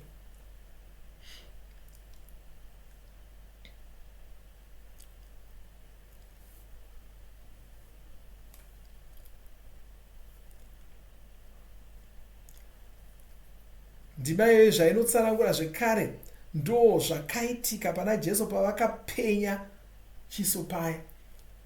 Saka inonzi kwanzi munofanira kupenya, munofanira kugara makapenya muchipenyera Ishe. Ndo zvinoita mamwe mabhaibheri. Saka iwe unotopenya. Mweya Mutsvene vanoita kuti upenye sokupenya kwakaita Jesu, kwakaita Jesu. Kwai garai makapenya mweya mutsvene ngavakuite kuti mugare makapenya muchishumira Ishe. Saka chinhu chaunogara wakaita wakangopenya, haupenyi nhasi wozopenya zverimwe zuva, unogara wakapenya. Haleluya. Mwari ndo zvaanoshuvira kuti zviitike muupenyu hwako izvi. Ini ndinozvida. Gara muchipenya mweya mutsvene, garai muchipenyeswa namweya mutsvene. Izvi ndo zvinoitika paunonamata, mweya wako unopenya. Asi zvino kana usiri kunamata, unoita sei kuti mweya wako upenyesa izvozvo? Hazvinetsi. Vatotiudza nechekare, tatozviona nechekare. Tazviona muna Varoma 12 ndima yechipiri. Tinozviona imomo mundima iyoyo, musafanana nenyika ino, asi vandudzai mafungire enyu kuti mugoshanduka. Shoko iroro rokushanduka riri kutaurwa irororo. Shoko iroro rokushanduka iroriri ndo rakashandiswa pakashandurwa Jesu. Kwai munoshanduka pamunenge nokuvandudza mafungire enyu. Usafunga semunhu wenyika ino, usafunga sevanhu venyika ino. Wakazvarwa kechipiri, wasiyana navanhu venyika ino. Bhaibheri rinoti munhu wenyika ino haagoni kugamuchira zvinhu zvemweya waMwari, nokuti ndozvo anozviona sezveupenzi, nokuti zvinonzwisiswa mumweya. Iwe wakazvarwa kechipiri, waakunzwisisa zvemweya. Kwai vandudzai mafungiro enyu kuti mugoshanduka, mugone kuziva zvinodiwa naMwari chaizvo, zvavanogamuchira zvakakwana. Kwai shandurwa. Pfungwa dzako padze dzichishandurwa, iwe unenge uchishandukawo. Ko pfungwa dzako dziri kufunga nezvei? Chii chinogara chiri mupfungwa dzako? Chii chaunogara uchifunga? Kwai patinotarira ndo patinoshandurwa ipapo. Takatarira kudaro, tinenge tiri kutoshandurwa. Haleluya. Shoko iroro rokushandurwa iroro ndo rakashandiswa pakusanangura kushandurwa kwaJesu. Tinosangana zvene rimwe shoko rokushandurwa pakubvutwa kwavatsvene mutsamba yekutanga kuvakorinde chitsauko 15 ndima 51 chete. Asi kushandurwa kuri kutaurwa uko hakusiko kupenyeswa, aiwa, kutoshandurwa zvachose, uchibviswa muviri wekare uchiiswa muviri mutsva. Hakusi kungoshandurwa kwomuviri uripo, ndo kwanza. Asi chiregai ndikutaridzei chimwe chinhu. Ichi chinhu changa chakavanzikirwa vanhu, asi munhu wose achavata, asi miviri yedu ichashandurwa. Kushandurwa kuri kutaurwa uku kunotorwa pana alaso, kwete metamorpho. Shoko iri rinoreva kubviswa muviri watinawo tichiispiwa mumwe. Tarira mundima inotera, kwai miviri ichashandurwa nenguva doko, sepakubwaira kweziso. Ichashanduka pacharira hwamanda yekupedzisira, nokuti pane hwamanda ichatanga kurira. Vakafa vagobva vamutswa, vachimuka vava neimwe miviri isingamori. Miviri yedu isu ichizobva yashandurwawo. Saka kana wakuzonamata mumweya mutsvene, chitarisira kuti mweya mutsvene vari mauri ivavo vari kusimuka vachibva mumweya mako vachipinda muviri wako wese. Muviri wako unozoshandurwa kana zvikadaro, uchibatwa nokunyangatwa namweya mutsvene. Pana maronda anozopora. Haleluya. Ndo nzira inoshandiswa naMwari kugarisa uri mutano. Kwanzi mweya wayeyu wakamutsa Jesu kubva kuvakafa achigara mukati menyu. Iye wakamutsa Jesu kuvakafa achashandisa mweya mutsvene ava vari mamuri kuraramisa miviri yenyu yanga ichifanira kufa. Kwai miviri yenyu yanga ichifanira kufa, asi kana yamutswa namweya mutsvene haichafi, inomutswa namweya mutsvene vanogara mamuri. Haleluya. ndinoramba kurwara, hazvigoni kuti ndirware zvachose. Handisi kuzorarama mutera semutera, handisi kugara ndichirwadziwa. Hapana marwadzo andichagara nawo, ndichagara ndiri mutano saMwari, ndogara ndiri mutano saMwari, ndichibatsirwa nesimba raMweya Mutsvene muzita raIshe Jesu Muponesi. Ndakasimba, ndiri mutano, ndakagwinya kubva musoro wangu kusvika kutsoka dzangu, kusvikira kutsoka dzangu ndizere upenyu, hapana chakafa mandiri muzita raIshe Jesu. Makila mora galedromozilia kantremelo straki bajonte rabokasa malikranda mozeka. Haleluya, haleluya, haleluya. Makeboza granta libria sate mojiga balosia bragilia rakaponde. Oh, haleluya. Nokutenda Ishe. O makapala mande kala maseke maya. Rabo de kosa mali straka brole stroma shagi brando. Le proza drakia bali gronza li straka brode gosa. Japrate kora mali strama gebonza gracia dilia straka brodea. Le broca dilia santremelo straka bajeta. Mase pande kora mandi. Mase pande koramande, mase pande koramande, mase ponde koramande, mase pande koramande, mase pande koramande, kazija, gracia, grimonde, libria kata maregonda, ganstre straka brojeda, zeko paregonda. Haleluya, haleluya. Nokutenda Ishe Jesu. O balezo bronca, la praginda mosa, shapragimaria galestrokia bragonza, ramba ushinamata Mweya Mutsvene, le progadilia seko marigonda, taura nedzimwe ndimi, librakia dilopria sacremelo strama jagrantia, rakabonze grantia. Mweya Mutsvene vari kupa mashoko okutaura, taura mashoko iwayo anopiwa naMweya Mutsvene. Libranco delostria barcosia la brando gazilia. Leprosa dracia bilobrado gazilia sacremelo stramiga.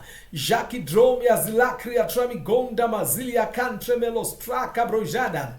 Mecosa barigrandia dilopria sacremelo stramiga.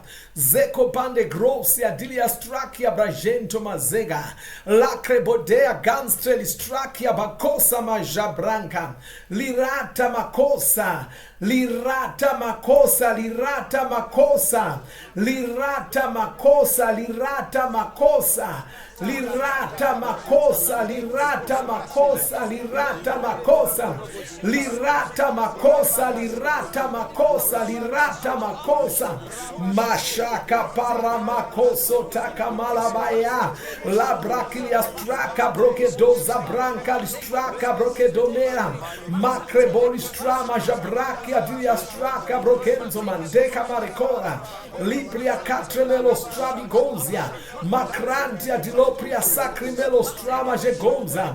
Mikosa milastri grebojda. Lipria zade mogaria. Lipria zade. Lipria zade. Lipria zade macopia. Lipria zade magoria. Rabashaka balastraka brodera. Mekosa malistraka brodera. Makose bronchila straka brodera.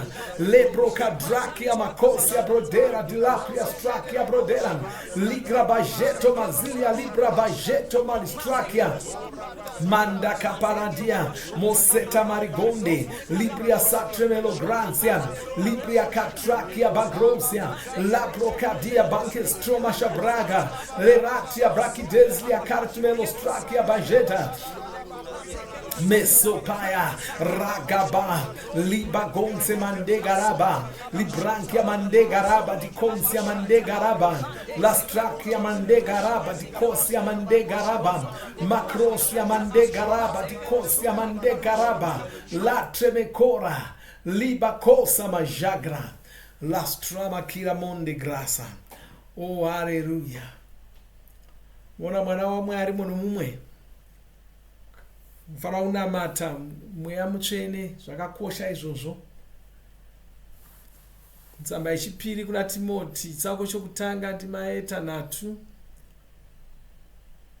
Pauro ari kunyorera kuna Timoti anotaura zvinonakisa kwaisaka ndokurangaridza kuti umutse chipo chaMwari chiri mukati mako kwaimutsa chipo chaMwari chiri mauri akachiwana seiko Timoti uyu? Kwai chawakawana paya pandakaturika maoko angu pauri.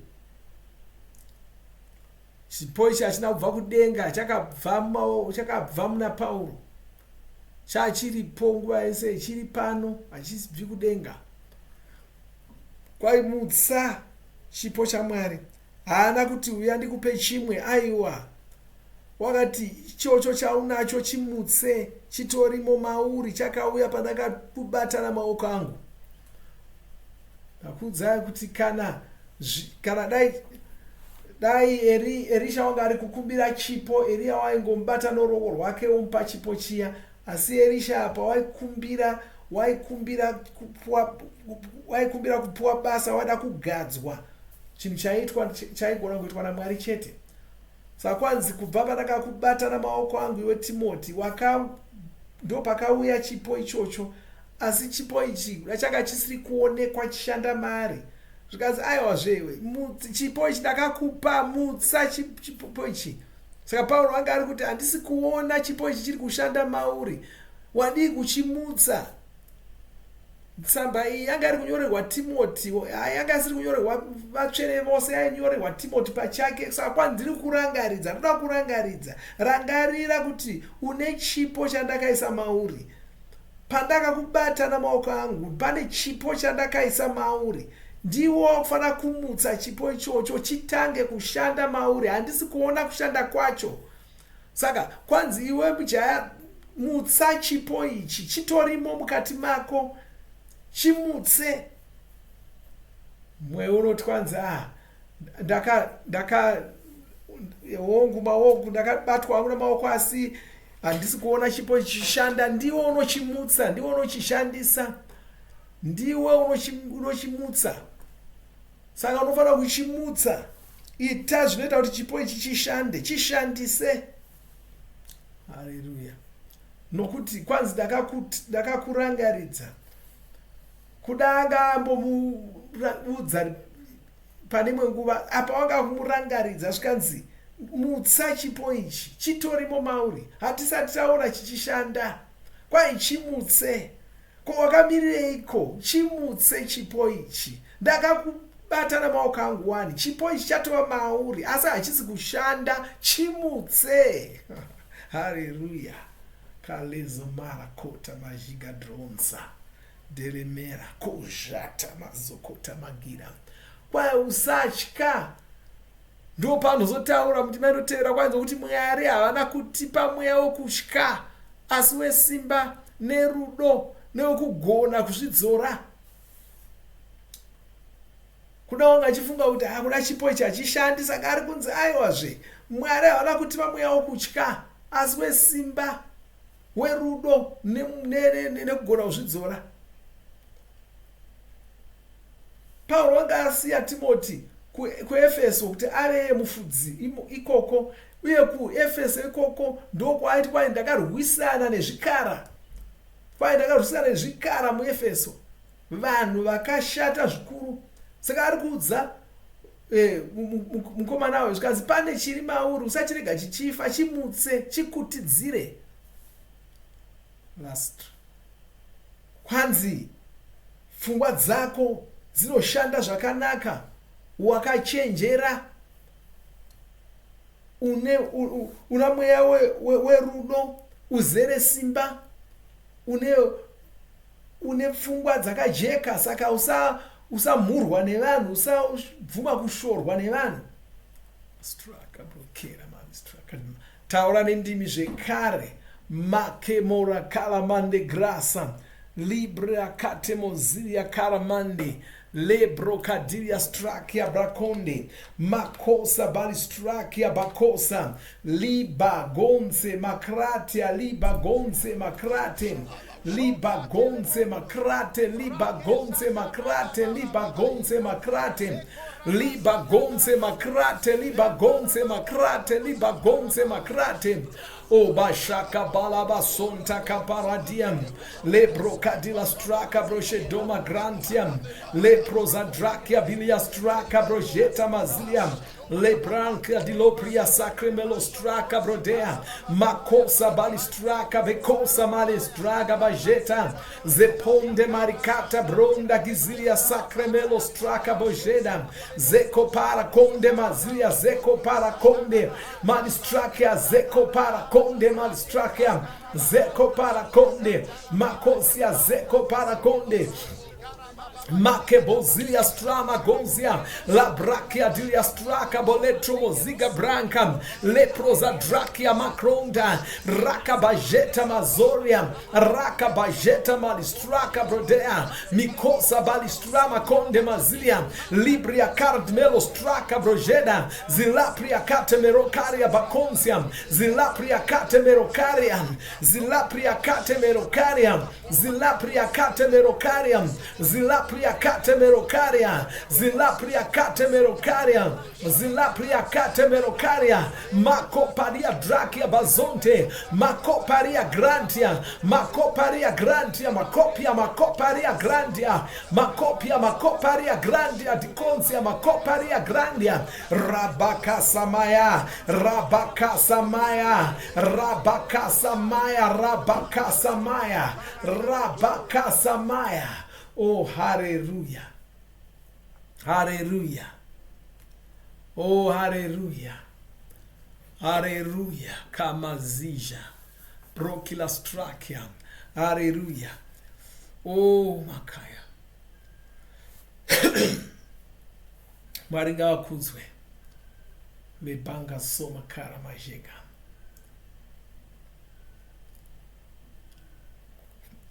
Kwai garai makape mweyanyu gaigara yakapenya muchipfuta. Kuna vatsvene vanogara vachipfuta mweya yavo, vaneva vanoita mabasa anoshamisa kuti tiparidze ruponeso kuvanhu vose, tiunze nyika ino kuna muponesi. Tinofanira kunge tichipisa, tichipfuta namweya mutsvene. Hazvigoni kutikurira zvachose, hazvigoni kuti tikurirwe, hatikurirwi isu. Oh, kaya tikamira nechinhu tinokunda chete, tikamirisana nechinhu tinochikurira chete. Chapupu waishe achitaura pamusoro paJohani ndo kwavanoda kuva nahwo pamusoro pomunhu wetose. Johani uyu kwanzi wakazadzwa namweya mutsvene achiri mudumbu ramai vake, iye Johani munyiki.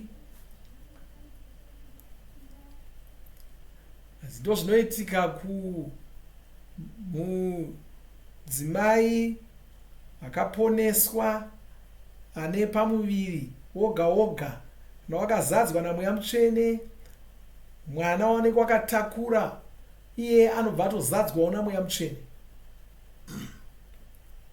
Haleluya. Tarirai zvanotaura muna Johani yeshanu ndima 35. Kwanzi asi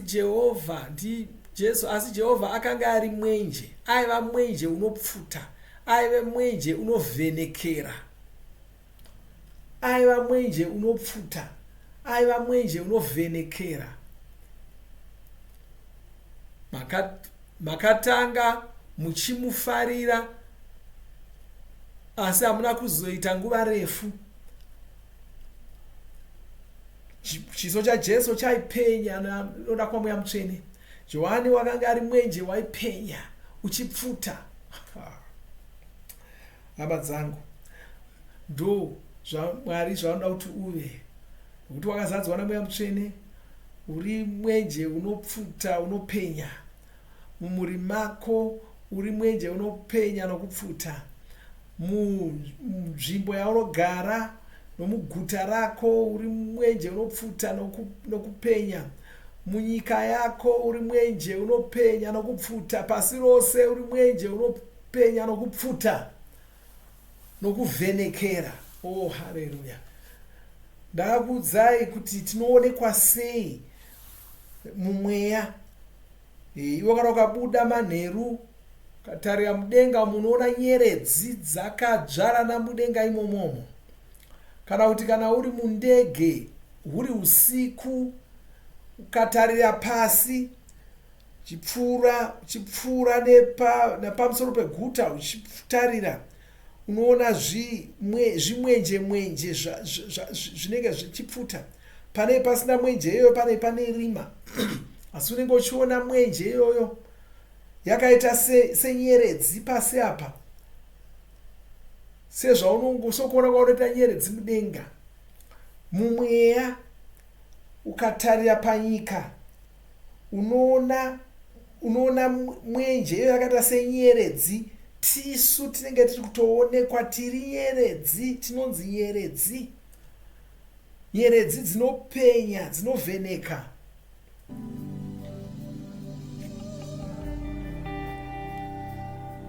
Haleluya. Tiri nyeredzi dzinovheneka.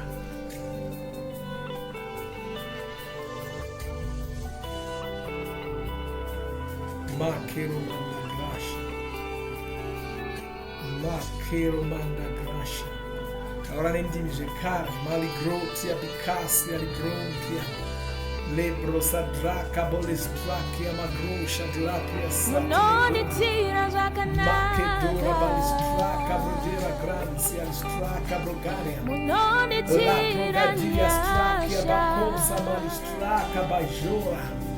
Munondifarira makandizaza nomweya wenyu. Mambo wangu wakarura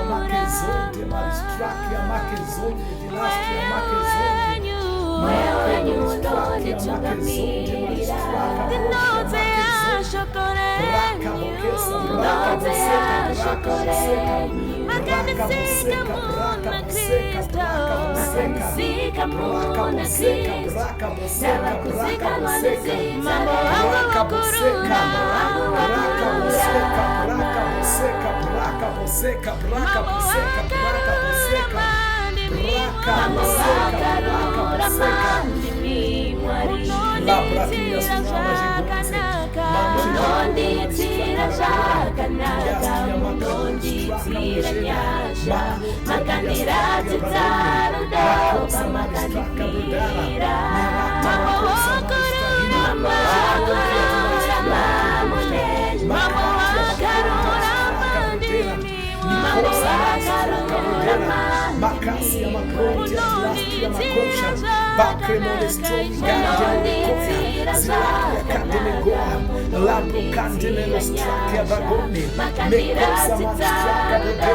Mesoke maricande makosa, mesoke maricande,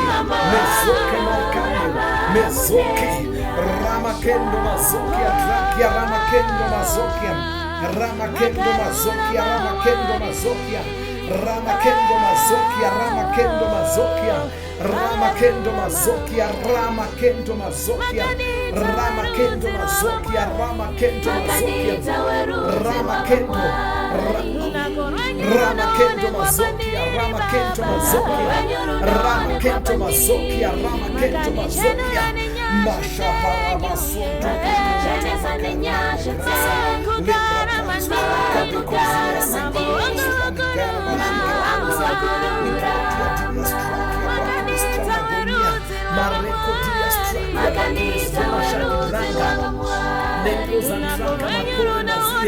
La trachea bacosia, Zelopria cantimelos trachea brachidensia cantrechia, Becosa magistracia brachidensia macrotia, Macratia brachidensia, Macrotia strachea brachidensia, Macrotia brachidensia, La strachea brachidensia, Macrotia brachidensia, Mastrachea brachidensia, Macrotia brachidensia, Macratia brachidensia, Lipria cantimoseka, Rabakosha Magaria, Liratia Branco de Mosi, Shamakatia Marigonda, Lipria Cande Megora, Lipria Cande Macosa Roda, masa prakate kona mazeke droma libria katele gonga mazia streme gorendum lapra gidasi amasha brakia dilapria sacrinelo branchiam lipranco teso mariam lipranco teso mariam lipranco teso mariam lipranco teso mariam lipranco teso mariam lipranco teso mariam lipranco teso mariam lipranco teso mariam lipranco teso mariam bakronsia lipranco teso mariam lipranco teso mariam lipranco teso mariam oh Jangoda Brontia, Jangoda Brontia, Jangoda Brontia, Jangoda Brontia, Jangoda Brontia, Jangoda Brontia, Jangoda Brontia, Jangoda Brontia, Jangoda Brontia,